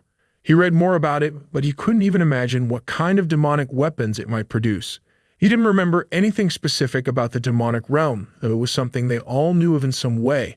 It was a bit disappointing that there were no mana-related rewards, but he shrugged it off. It was fine. Tae realized that, thanks to the Araxian, he had already reached half of the mana he needed, and it didn't seem like the rewards would stop there. He called Shin over, waving his hand, and told him he had something to say. Shin, curious, asked what it was. Tae bowed deeply and began by apologizing. Regardless of his refusal, Tae admitted that it had been impolite of him to ask Shin to join their guild both as a person and as a guild master. He offered his sincere apologies. Shin was taken aback by this sudden change. The leader of the party was equally shocked to see Ta bowing to Shin, a D-ranked helper. But then again, considering Shin's earlier abilities, it was clear he wasn't just any normal person. The leader thought that Shin might actually be a hidden talent of the Overkill Guild. The boy and girl arrived, with the boy mentioning that they had searched everywhere and there were no remnants left. The girl added that she thought the Araxian must have taken all the monsters in the dungeon earlier. The boy looked impressed and remarked that the weapon was amazing. It sliced through monsters without the need for any energy. The girl agreed, saying she had never heard of a weapon maker like that before and wondered if Shin was somehow related to the Overkill Guild. The leader motioned for them to leave and contact the association. The boy, still curious, asked if there was any particular reason they should leave so soon. The girl agreed, saying she wanted to thank Ta and the helper first. The leader turned to them and quickly urged them to leave the area, calling it a disgusting place. The boy agreed and asked him to stop rushing them. As they were leaving, the leader glanced back, thinking it was clear that the helper must be connected to the guild. It was good to leave now without attracting any unwanted attention or getting involved with the affairs of a big guild. Things would only get tiring for them. However, he couldn't help but think that no matter the emergency situation, revealing that kind of power so easily was different from what a big guild would usually do. Such guilds tended to emphasize security and caution. Shin agreed with the leader, mentioning that even though Ta had used the rental pay, it was strange to see him bowing his head to just anyone. Ta then spoke up, telling them that the guild wouldn't bother Shin anymore. He wouldn't follow him around, but that didn't mean they were giving up. It was his first real opportunity, and he wanted to make a contract. He promised that Shin would like the terms. The next morning, Shin arrived at the Overkill Guild and met Min. She greeted him warmly, saying it was nice to see him again. She introduced herself as the attending secretary of the guild and said she was in charge of the contract proceedings for the day. She handed him a document to sign. Shin thanked her, mentioning that Tai had said he would contact him right away, but he hadn't expected it to be the next morning. Min explained that Tai had told her to proceed with everything as quickly as possible. Shin wondered what this was all about and felt like things were getting more serious than he had anticipated. Min mentioned that the room they were in was a special reception area inside the guild, one with particularly strict security. She reassured him that if he was worried about any leaks, there was no need to be concerned. She handed him a paper explaining that it was the contract with the conditions Tai had discussed with him inside the dungeon. She added that while it would take some time, the contents of the contract could be changed if necessary, so he should feel comfortable sharing his thoughts. As Shin looked at the document, he realized it was exactly as Tai had described in the dungeon, and it felt much more real seeing it organized like this. He set the paper down and told Min that there was no issue, so they could proceed. He reflected on his conversation with Tai in the dungeon, where Tai had mentioned that he would be an unofficial supporter. Although it was just a guess, Shin now vaguely understood why Tai had been so reluctant to join a guild. For a number of reasons, he needed to hide his true identity. If that assumption was correct, this offer could be of help. They could secretly supply him with materials he needed, top-tier ingredients, and access to the gates without the usual attention. While the contract would need to be formalized, everything would be handled discreetly. Shin couldn't help but wonder why Tai was being so generous. Tai responded, saying it wasn't for free. He laid out his condition. Shin would need to help him with the commissions he personally assigned. However, Tai clarified that he wouldn't force him if Shin didn't like the commission he could refuse. Shin then asked that what if he only take the support and don't help with anything? Ta smiled and told Shin that it was fine. The purpose of the contract, after all, was to establish a connection between Shin and the guild, while preventing him from joining any other guilds. Accepting the commission would simply be a token of Shin's sincerity. As they spoke, they heard footsteps approaching, and Ta remarked that it was just the right time. Two men entered the room, one of whom introduced himself as part of the investigation team from the Hunter Association.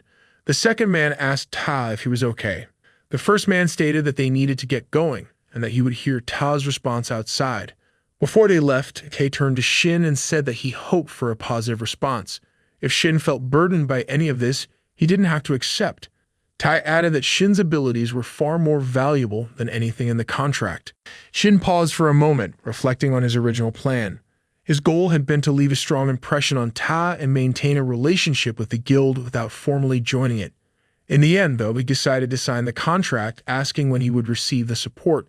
Min smiled and pulled out a small box, explaining that Shin could start receiving the support right away.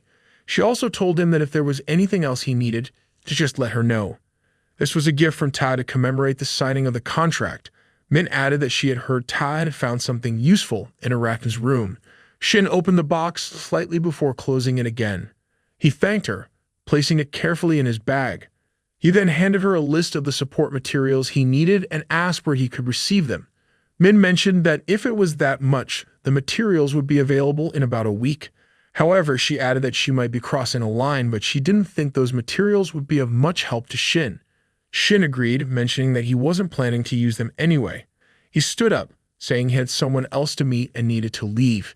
He made his way to another building and waited there. As he checked his phone, he noticed it was around the time she was supposed to arrive. Finally, he saw her walking toward him, Jia, and a rank hunter. The scene reminded Shin of the past, back in the forest, where Jia had attacked and killed a monster with ease. It was a time after the player selection, when she was hailed as the hunter prodigy, the god archer. Jia approached the reception desk, excusing herself, and asked for the entrance to the training gate. She showed her card, and the lady behind the desk immediately recognized her as an A-rank hunter.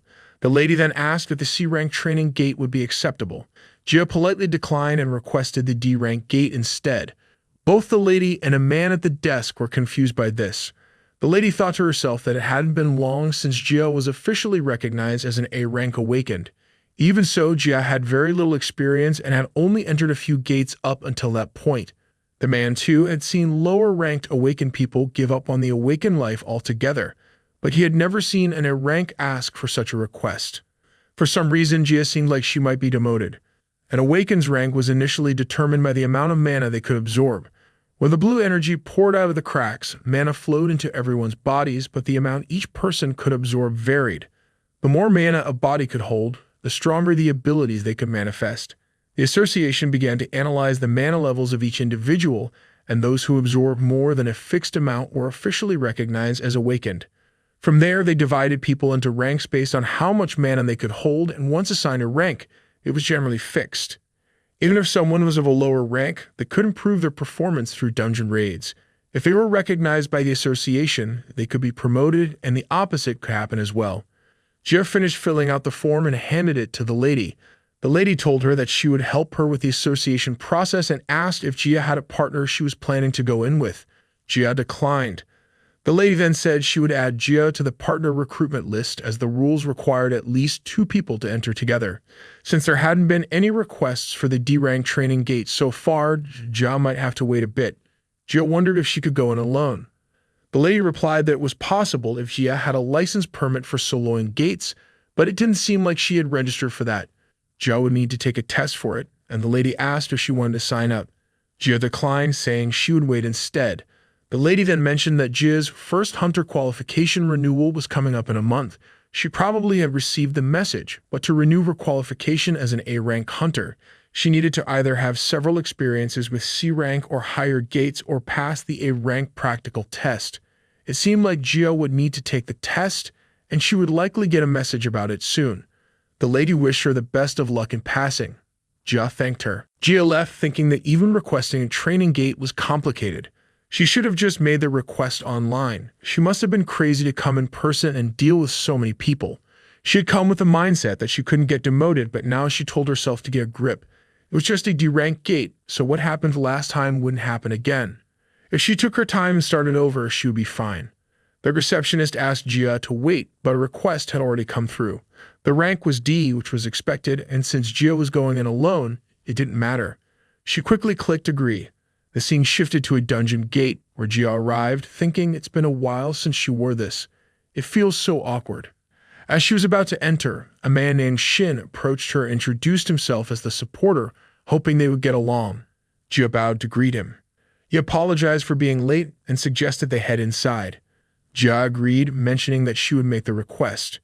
Shin thought to himself that Jia was an A-rank hunter who had first been estimated as a rank. However, after a series of failed tests, she was one of the few awakened who had been demoted to C rank. What intrigued him was that Jia, despite everything, had earned the title of God Archer. The reason she had been able to receive such a title was that, after being chosen as a player, she had discovered her hidden talent, and Shin knew exactly what that talent was.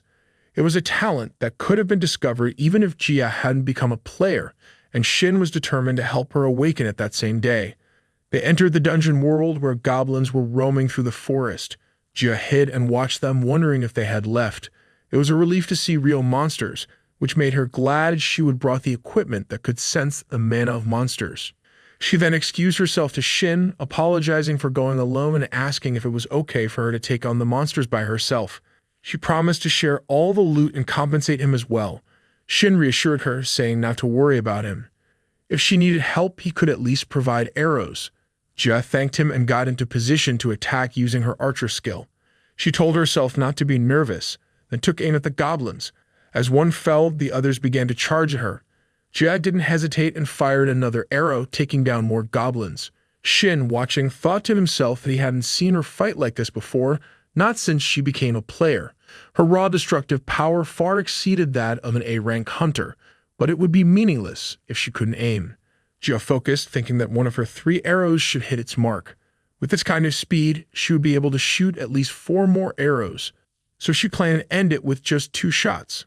Jia noticed a goblin playing a bugle, and soon a swarm of goblins surrounded her. She froze, wondering where she should shoot and what she should do next. As the goblins behind her prepared to attack, Shin summoned giant swords to form a protective barrier around her. He approached her, saying he needed her help. Jia was shocked and asked that wasn't he a D-rank maker. He nodded and explained that he couldn't last long on his own, which was why he needed her assistance. Jia was unsure what to do, but Shin moved toward the monsters hiding behind the bushes and told her to use all her remaining power to shoot an arrow. Even though she had no idea what he was planning, Jia agreed. With determination, she aimed and fired a deadly shot in the direction Shin had indicated. She asked if she shouted and wonders what she should do now. Shin smiled and told her that she had opened the path. Now it's time to run. Joe was taken aback, but without hesitation, they both started running. They both reached a cave near the mountain, and Gio wondered if they were really safe. Looking around, she questioned whether they had truly escaped or if they were just hiding from the goblins. She realized that the goblins seemed to have stopped following them, but so much had happened that she couldn't trust her instincts. Still, she couldn't understand why Shin was so calm, but it didn't matter. They needed to get out of there quickly. Jia mentioned that she would end things for the day and was going to give Shin all the compensation. However, Shin told her they couldn't leave yet. Since the goblins were on high alert, they would remain in the area for a while, making it too dangerous for them to leave just yet. He also thought they might have dropped the rescue player they were provided with while running, so they had no choice but to wait until the goblins left. Joe was shocked and asked that when will we be able to leave. Shin replied it could take half a day, but depending on the situation, it might take longer. Joe was already stunned by the thought of waiting half a day. Shin considered it a lie. He thought the goblins would leave in about 30 minutes. They weren't monsters with that much coordination after all. The real issue was something else: the king of the stretch. Jia, in her current state, seemed like she would believe anything he said, but the problem now was getting her to go into the cave with him. He wasn't sure if she would agree to it and wondered if there was any other option. Jia apologized, saying it was all her fault. She regretted not fighting the goblins properly and for insisting on going out alone in the first place. She apologized again, feeling like she would cause trouble once more. She couldn't believe she had ended up in such a situation in a D-ranked dungeon, thinking someone like her shouldn't have even entered one. Seeing her worried, Shin snapped in front of her, telling her that if she was so sorry, she should just fulfill one of his requests. Joe wondered what he meant. He suggested they talk inside, since they had plenty of time. Once inside the cave, Joe wondered if Shin really needed her help. While she had been an A-rank hunter, she didn't have much experience in dungeons and couldn't even fully understand what he was trying to say. She realized it was about an elite monster. Shin replied, reminding her that she had mentioned earlier it was her first time in Training Gate, so it made sense she wouldn't know. The formation wasn't widely known. There wasn't just a boss monster in the dungeon, there was also a monster ranked below the boss known as an elite. The cave was the habitat of this elite monster. Up until then, Shin had been refused by others and couldn't even fight it. Jia was the first person to accept him as a supporter into her party.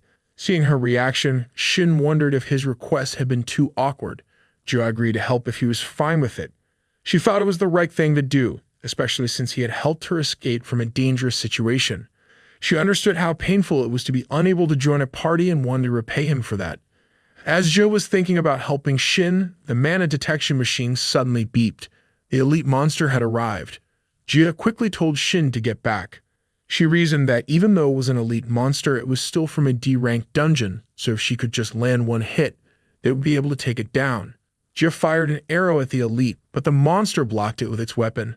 She was shocked how it blocked her shot. She had mistaken the situation and realized she needed to attack with all her power. The monster rushed toward her, but Jia froze. In that moment, Shin pulled her back, causing them both to fall, and the monster's attack missed. Joe was worried about Shin's safety. Her mind flashed to the past, where others had once criticized her. The girl had rudely confronted Jia, saying she couldn't even shoot arrows properly. She blamed Jia for nearly causing her death and demanded compensation. Jia tried to apologize, but the girl didn't want to hear it. The girl interrupted, saying Jia's apologies were pointless and just excuses. She claimed that just because Jia had been appraised as an A rank didn't mean the world owed her anything. Then she told Jia to wait and promised to show her who she was really talking to. Jia, now searching for another party after being expelled, had been rejected by multiple groups even though she was an A-rank hunter. They were gossiping about Jia, calling her a failed A-rank hunter. One person mentioned that she had almost killed her party members in a dungeon. Another said they heard that Jia couldn't even kill a weak monster, which was why she was being rejected from even D-rank parties. They wondered what had happened to her talent, questioning if she was going to be like this forever. Jia stopped listening, feeling the weight of their words. She thought to herself that maybe she should just quit being a hunter. After all, because of her, even Shin was getting caught up in trouble. The elite monster wasn't attacking her directly. Instead, it sent its sword to block her attacks, telling her that fighting wasn't really its thing. Jia was surprised to see Shin stepping in. He calmly told her that he knew it would make sense, but asked her to listen carefully. If she could calm down and follow his instructions, they would win. He thought to himself that he had set the stage, and in such an urgent situation, there was no problem activating it. All he needed to do now was buy some time. He told Jia to look carefully at the monster, and if she did, she would be able to see something. Then she needed to fire at that spot with all her power. Jia stood up, sensing something shift. It felt as though every fiber of her being was bristling. It was uncomfortable, but she pushed through, getting into position to attack. She could now clearly see where to strike. She knew this was her one chance and decided to put everything into a single arrow. With determination, she fired at the elite monster. Shin watched as the arrow hit and the monster was blasted away. He realized it had worked and the conditions had been met. It seemed like it had activated for no reason, but he knew it was all worth it. There was a huge hole in the monster's chest, and it finally collapsed. Shin mentioned that it would feel unfamiliar, and the sensation she was experiencing seemed to intensify throughout her body. The method he used was a bit extreme, but to awaken her, he had to trigger that feeling. Shiv couldn't help but wonder who he really was and how it felt like he would predicted everything that happened. Shiken started questioning what awakening really meant. He told her not to rush and that they had plenty of time. She insisted he stop changing the subject and just give her a straight answer. Just as she was about to say more, she fainted. Shin carried her on his back, commenting that making allies was tough, but at least he would sort that one thing out. They made their way out of the cave, and when she came to, she told him she didn't know why she would acted that way. It felt like she wasn't even herself, and she couldn't believe she had been so rude to someone who would save her twice. She apologized for doubting him and for fainting. He reassured her that it was fine, no one got hurt, all the monsters were defeated, and she should just pull herself together. With tears in her eyes, she agreed. He then asked if she could hand him the necklace he would give her earlier before they entered the cave. She stood up to give it to him, and when he saw its color had changed, he realized she had used it. He reminded her that it was the meteoric sensation, something they only get in an A-ranked dungeon like Harpy's Refuge. The ability of that item was to enhance the senses. When specific conditions were met, the ability would activate automatically, making the user's senses increase rapidly. During that time, it went beyond the normal human limits, allowing them to tap into transcendental senses. The tricky part, though, was meeting those conditions. The user's emotions had to be pushed to the extreme, and for someone with Chia's personality, the best way to trigger it was by using extreme fear. He explained that he had created a situation where she would feel terrified. It was going to be tough, but as long as he did that, he would be able to awaken her. Even with the cost, there were very few items like that on the market, and he had given up on using them. But to think that Tay could get one in less than 2 days, that was thanks to him making everything fall into place so easily. However, he knew this was just the beginning. Jia had only experienced the awakening through the item. She needed more practice to reach the level she would have been at in her prime. He told her first task was to create a situation where she could focus solely on the monsters. To do that, she needed to change her arrow first. Since she was pretty strong, it should be fine for her to switch from a short bow to a long bow, allowing her to shoot from farther away. That way, she would naturally interact less with the monsters, and the situations where she would get scared like that day would happen less often. There were a few other things she needed to work on as well. She thanked him for all the advice, and he was a little confused by her words. She explained that she was grateful for everything, even the pendant. She had thought she was going to die without being able to do anything. But when she held that pendant, she felt something shift. It was like everything around her stopped, and she felt this secret connection. She could see clearly where to aim, like a target was engraved onto the monster. To be honest, even though she was a rank in name, she didn't feel like she was any better than a D rank in terms of her personality and skills. No matter how hard she tried to change, she only grew more disappointed in herself. But lately, it felt like she had grown so much in such a short time just by knowing him. She began to realize she was more capable than she thought. For the first time, she felt excited about herself and, in a rare moment, talked a lot. As she was about to say more, he told her that it would be tough to do it alone.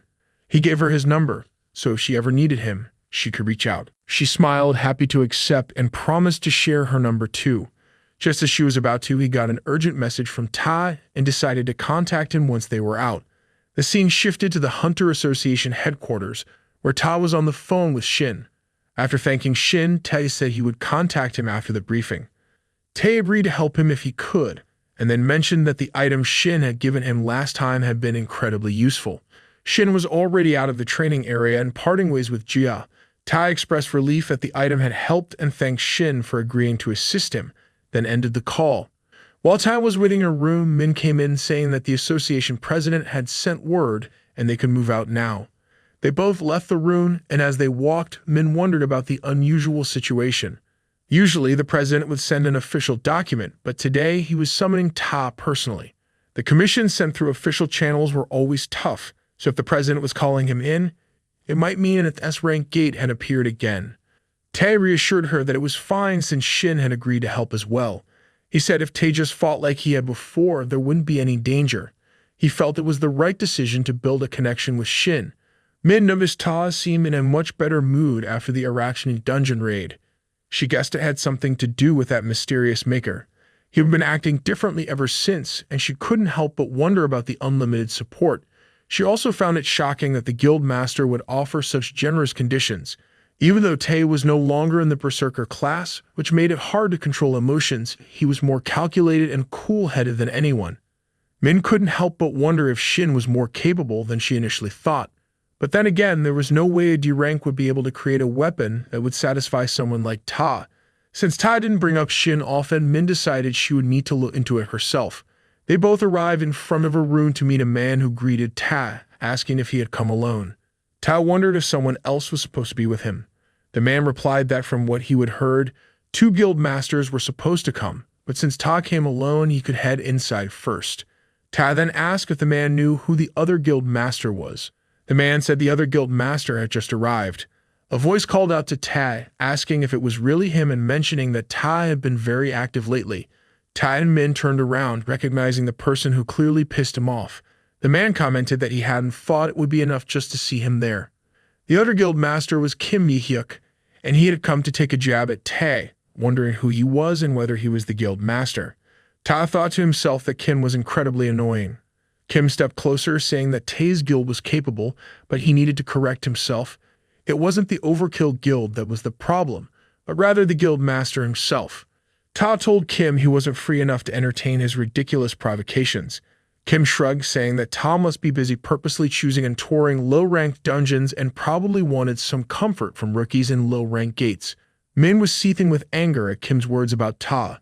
Kim continued, explaining that while there had been some coincidental cases where they entered rank error dungeons, their goal had always been to raid, not rescue.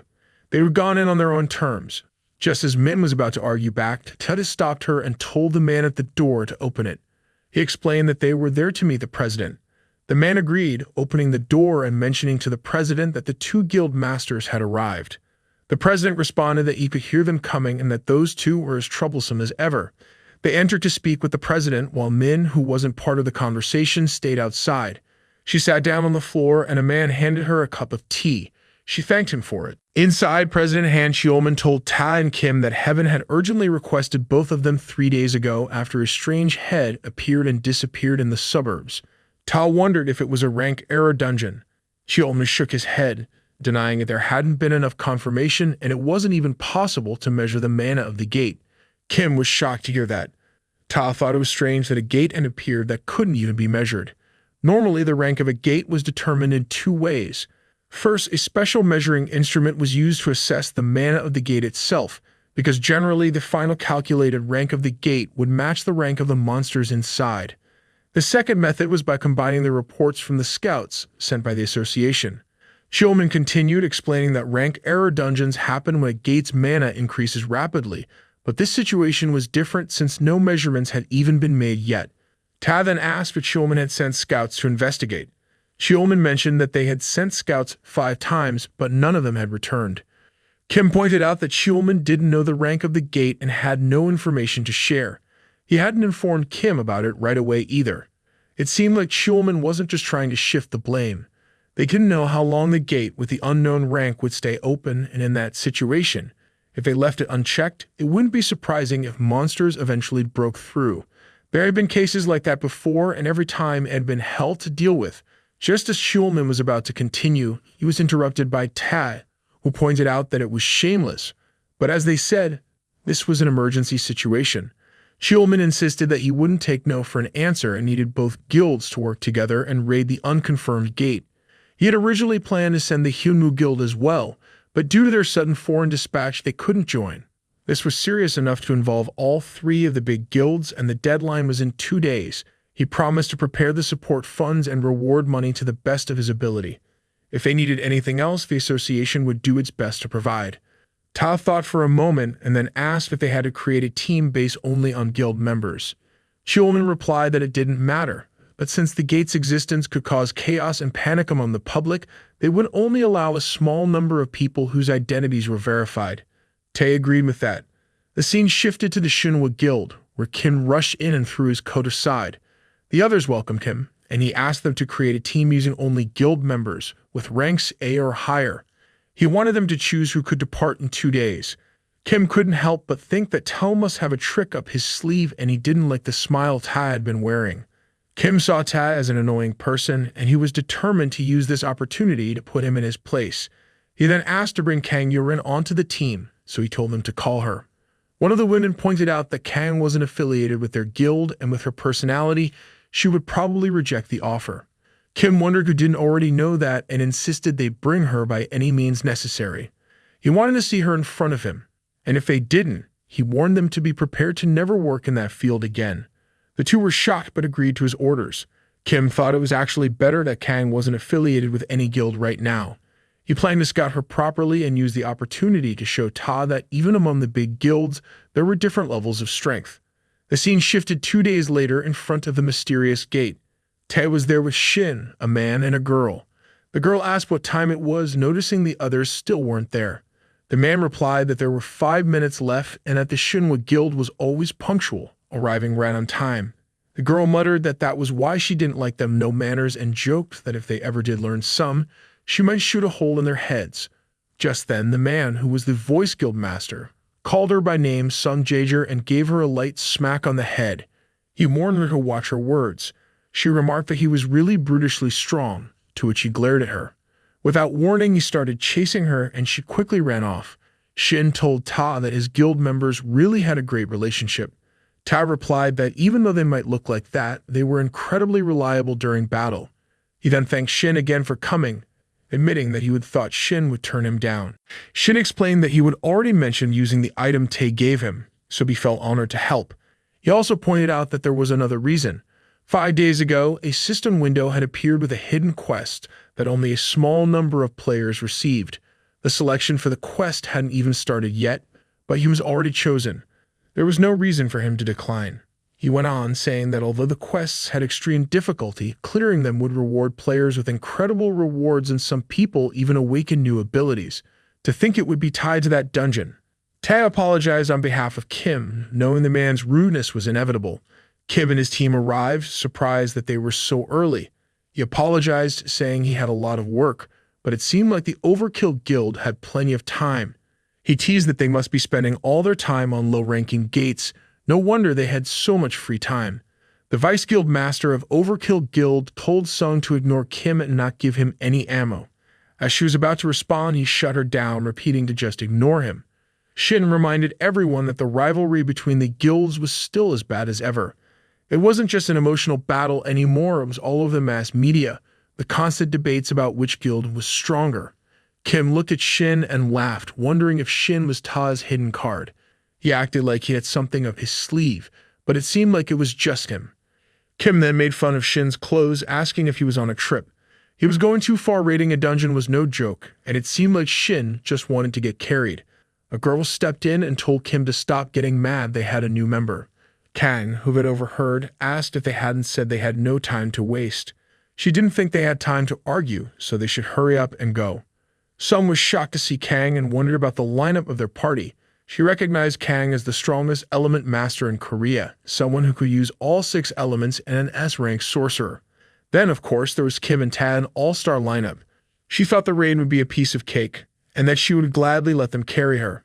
Shin, however, felt it wasn't going to be so easy. The dungeon they were about to raid was the same one from his last life. Of the 8 party members who had gone in that time, only Ta survived, and barely, using his tree pass skill. Afterward, the gate had suddenly disappeared, and it became an unprecedented case where 7 high-rank awakened were declared missing. The association had worked hard to censor all the information. so there was almost nothing left about the dungeon. Shin couldn't guarantee they would defeat it this time. They entered and Kim attacked a doll, killing it easily. He chuckled, calling it so easy. Shin was left wondering why it seemed so simple. As they were heading back to the gate, Shin mentioned how cool the place was. The Vice Guild leader told him to lower his voice. Suddenly, they noticed the gate was closed. The Vice Guild leader of the Overkill Guild tried to open it, but failed. He suggested they break it open with force. Shin said he wanted to break it too, so a few of them attacked the door, but didn't even budge. Kim told everyone to step aside as he would handle it. Just then, two of the Toro maids came in to attack, but Kim struck them back, wondering what those things were and how they managed to get in his way. One of the girls commented on Kim's skill, to which Kim replied it was no big deal and asked why he would waste his skill on something so trivial. She then noticed that the monsters were resurrecting. Kim explained that they had a resurrection ability, and they would need to be at a certain level to even stand a chance against him. He created two giant hands to strike them all at once. The others were fighting the monsters too. Shin and Kang were standing quietly, and Shin asked why she wasn't fighting. She asked the same of him. He explained that he was a support-based production class. She said there wasn't really a reason, she just didn't feel like putting in effort for a party like this. She was a little excited at first, thinking she would be working with the strongest person in Korea, but now it seemed all just show with no substance. They couldn't even kill one monster. Had she known it would be like this, she would have declined the invitation. Shin felt something strange about the polluted mana from the monsters. It didn't seem normal. He wondered if it was like they were tied together by threads. All of the mana seemed connected to an object, and he thought maybe they just needed to break it. He also wondered if he had any reason to show off his skills to them. But it should be fine if he could just use his rental powers. Kang used her ability to make something small appear from the ground. Shin asked if she had enough mana to deal with the bugs and why didn't she send it over there. She replied that she hadn't mentioned it earlier and that she only kills what she wants to. As she destroyed a bug, Shin thought it might be worth checking, and then teased her, saying she must be afraid of bugs. She snapped at him, telling him to stop talking to her because it was annoying. He apologized, saying he wasn't meddling, but pointed out that there might be a bug monster nearby. Kim was attacking the monsters as well, but they kept getting back up. Kim wondered why his attacks weren't working. Tae was also fighting them, and then suddenly, everything stopped. Kim wondered what happened and realized he would finally warmed up, though it felt like small fires were starting to burn out in the end. The object controlling the monsters was destroyed, and Shin, absorbing its mana, realized it was the source of the resurrection ability. If he hadn't been able to see the polluted mana, he wouldn't have been able to figure it out. Shin wondered if this was the reason they had failed to raid it in his last life. Ta told the Vice Guild Master that the lobby was basically empty and they didn't know for sure what was going on, so they should research the entire first floor. The Vice Guild Master agreed, saying he would take the lead and everyone should follow him. They rushed ahead and ran into a group of the same monsters. Kim shoved the Vice Guild Master aside, saying he would go first. He attacked the monsters, and Sung wondered if the mana they were gathering was coming from the object inside the self. Shin pointed to a spot and told her to shoot there. She got confused, asking if that would break the controller. Shin told the others what was happening, and in a second, the situation was cleared. There wasn't much to it. Shin thought to himself how quickly they had cleared the first floor, moving through the room so fast. Then they reached the stairs, and Ta said that since they had finished the first floor, it was time to head to the second one. Kim called him a bastard and told him not to act like a leader since he already knew what was going on. Ta told his people to follow him, but as they walked, Kim thought Ta was ignoring them. He was determined to crush Ta's pride too. Suddenly, Kim felt pain and realized he had pushed himself too hard just fighting. He then said they should go, and the girls suggested they go together. Shin felt something was bothering him. From Ta's words, nothing seemed wrong, but he needed to check the room himself. So he entered alone and saw some mana ahead of him. On the second floor, they were attacked with a strong power, and Kim said he didn't have time to use his skills. The others were surrounded and were doing their best to protect themselves. Tae asked if everyone was fine, and he thought about the invisible monster, sensing it was of a high rank. The Vice Guild Master said he was fine, and Sung added that she was okay too, but she couldn't see Shin. Tae was shocked to hear this, and as he looked around, he realized he hadn't noticed Shin and wondered what had happened to him. He called out Shin's name loudly. Meanwhile, Shin, still in that strange room alone, thought the battle outside was going badly. He had finished absorbing the mana and knew he needed to rejoin the group quickly. but as he turned, the door was already closed and he wondered if there were any enemies inside. Then he saw a girl appear from behind the door, holding a small doll in her hand. Shin wondered what a young girl was doing in the dungeon. She called out to him, asking if he was the hunter, and then told him to just follow her. As she turned to leave, he called out, asking her to wait and how she knew he was a hunter.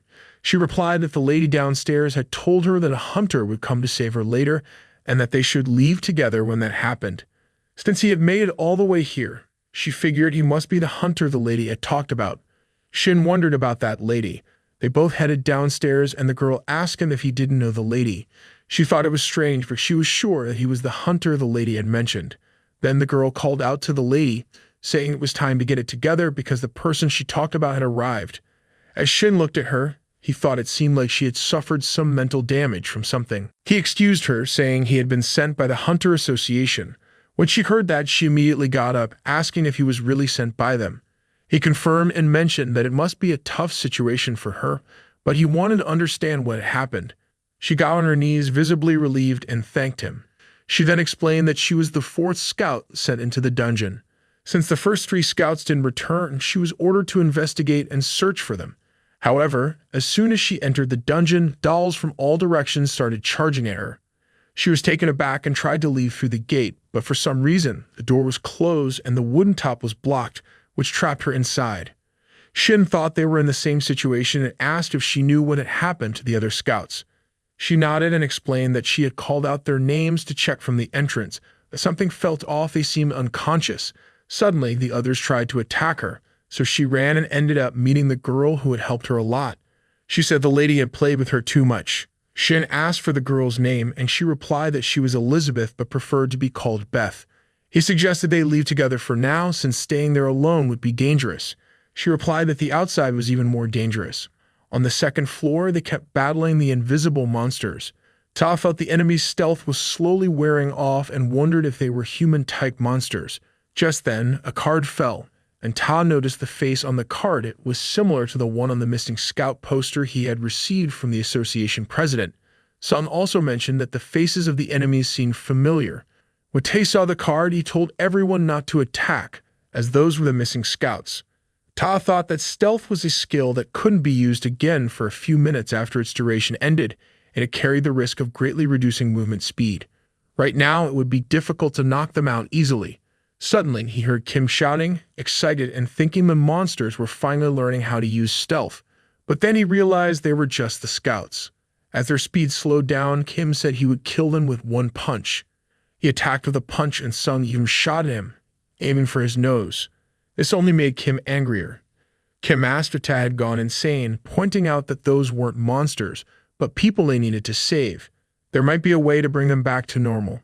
Kim wondered what the way to save them was, but as he felt the killing intent from the others, he realized there were only 2 choices: kill or be killed. No matter who it was, anyone showing hostility toward him would die, and these scouts were no exception. The unconscious scouts got up to attack Kim, and he warned Sung that if she tried to block him again, she would be the first to die. Sung, furious at his words, was about to act when Tae stepped in between them, telling Kim to stop and hoping he would listen. Kim told him that everyone was blind to their own causes, and he would show Ta how blind he truly was. At that moment, a girl stepped forward to protect Ta. Kim coldly said it wasn't a request, but a deal. He would pass over the raid's rewards and funding to the Shinhwa Guild. With those conditions, he thought it was enough to consider it. An attack came at Kim, but he blocked it with his hand armor, saying it was just a warning. He added that if Ta pissed him off even slightly, he would kill him immediately. Ta thanked him for the warning and thought he would gain a bit of time. Sung apologized to Ta for what she had done, and he told her to take responsibility later. For now, they needed to focus on the current situation and figure out how to save the others. Meanwhile, Beth asked Shin if he had seen the dolls outside as well. Some of them were extremely scary, and she didn't know exactly how, but they were all wrapped up in purple threads. The dolls wouldn't die unless those threads were removed. They would just keep attacking endlessly. The threads were so sturdy that it was hard to break them. She asked if he also thought it was scary. Shin then asked if the dolls would return to their normal form once the threads were removed, and if it was possible to turn his colleagues back to normal. Beth replied that she had heard they needed to stop the device attached to the dolls' bodies once the threads were gone. But if they tried to forcefully remove the threads, the body would collapse. She wasn't sure if that would help, though. Shin thought it was a tough question, but she had answered it so friendly and clearly that he was reminded of another question. On the second floor, they realized that 30 seconds after the stealth was released, they would all be dead.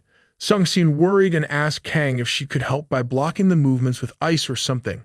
Kang warned her not to cross the line as the situation was already frustrating her. The countdown continued, and then Kim used his power, getting riled up. He jumped to strike, but he was stopped and realized his skill had been nullified. The pain from earlier was starting to return. Someone told Shin that he had stopped his abilities at the perfect time.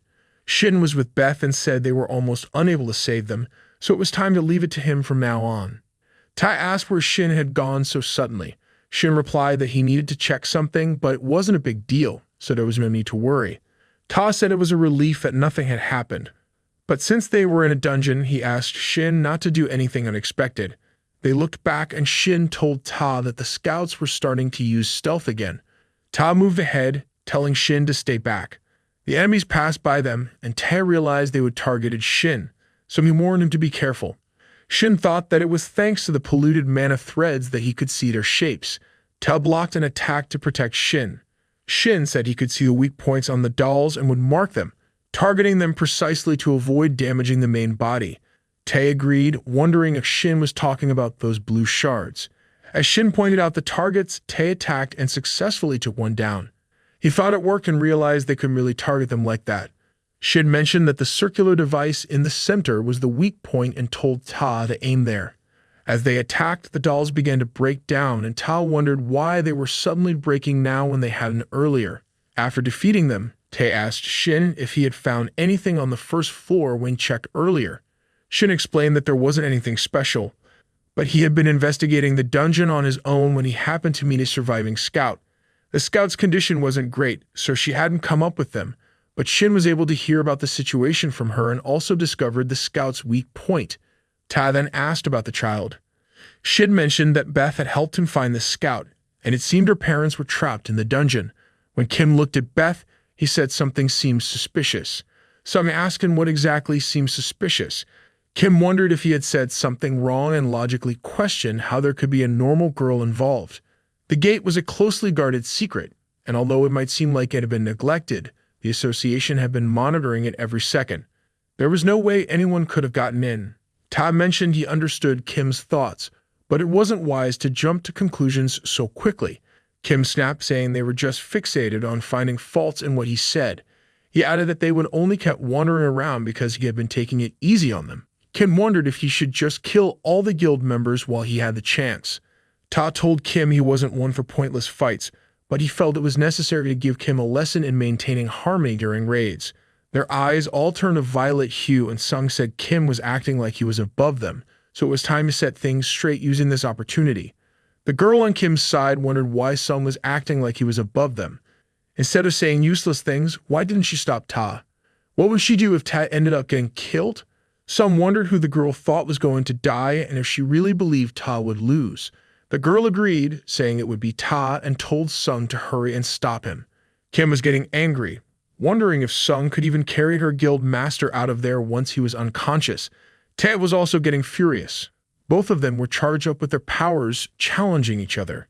Shin felt something and wondered what was going on with the situation and why their emotions were escalating. Beth had an aura around her and said all she did was push their emotions a little, but they were fighting like crazy, which was pathetic. She thanked Shin for helping her easily use the brainwashing skill on them and mentioned that she needed to get close without raising suspicion. Shin realized he had originally thought of her as a childlike monster. He wondered when he started seeing her as a normal child. Had he been brainwashed since the first time they met? He realized it was too late and that he needed to stop it before everyone got brainwashed. As he tried to move forward, the threads held him back and he became worried. It wasn't just him, everyone else seemed to be affected too. He wondered if this was how everyone was getting brainwashed. To think that she would use the corrupted mana to manipulate not only the physical body but also the mind, and yet he hadn't caught on to her lies. Suddenly, his passive skill, mana absorption, activated, and he realized she had chosen the wrong opponent. As he absorbed their mana, Kim wondered what was happening. Beth realized that Shin knew how to absorb corrupted mana, and she found it amusing. Shin shouted at them, telling them that Beth was from the academy and they needed to attack her. Beth called out to her parents, and they both appeared. She told them that these people were bullying her and asked for punishment. Kim prepared to attack, saying he would kill them all in one blow. Beth told Shin it was time for him to show off. Kim launched an attack, causing damage to the area, and asked him what he was doing. Kim was now under Beth's control, and the thread was working its way inside him. Beth was pleased with the results. Shin wondered if the corrupted mana he had sensed from Kim's hand earlier was because of this. Beth said that Louis liked to hide behind those who were shy, so no one noticed. She found it fun that in this situation, they had to face their teammates as enemies, with their teammate now turned into a doll. She wondered what would happen next. Ta got ready to attack Kim, saying he would quickly apprehend him, and asked the others to assist him. The others agreed, and just as they were about to move in, Kim created a barrier around himself. Some wondered what it was. A girl explained that it was a skill Kim activated whenever he felt his life was in danger. The barrier was impenetrable and couldn't be interfered with for a set amount of time, and once it was active, it would stay up for several hours. Beth said that with one person already unable to fight, it only needed to deal with the three of them and end it quickly. Shin could tell, just from the energy he felt from them, that these dolls were different from the others he would encountered. Each one felt like a tough dungeon boss, and ignoring the two guards to pass through would be way too dangerous. It would be safer to face them head-on even if it didn't feel great. It might just be a gut feeling, but something about them seemed off, like they weren't just typical control-type dolls. Tae asked to take on the female doll, while he would handle the male one. The plan was to focus their firepower on them and end things quickly. Sung was on board with this. As the male doll charged toward Tae, Tae was ready with his flare sword. Shin watched the boy working with an ice piece and some mana threads, wondering if it was a skill that could turn enemies into dolls and control them. Was there a bug in the system interfering with Kim's impenetrable ki? Shin suspected this ability had something to do with turning hunters into dolls, but no matter how much he thought about it, something didn't add up. The transformation Kim had gone through had been instant, even after he absorbed all the polluted mana from everyone.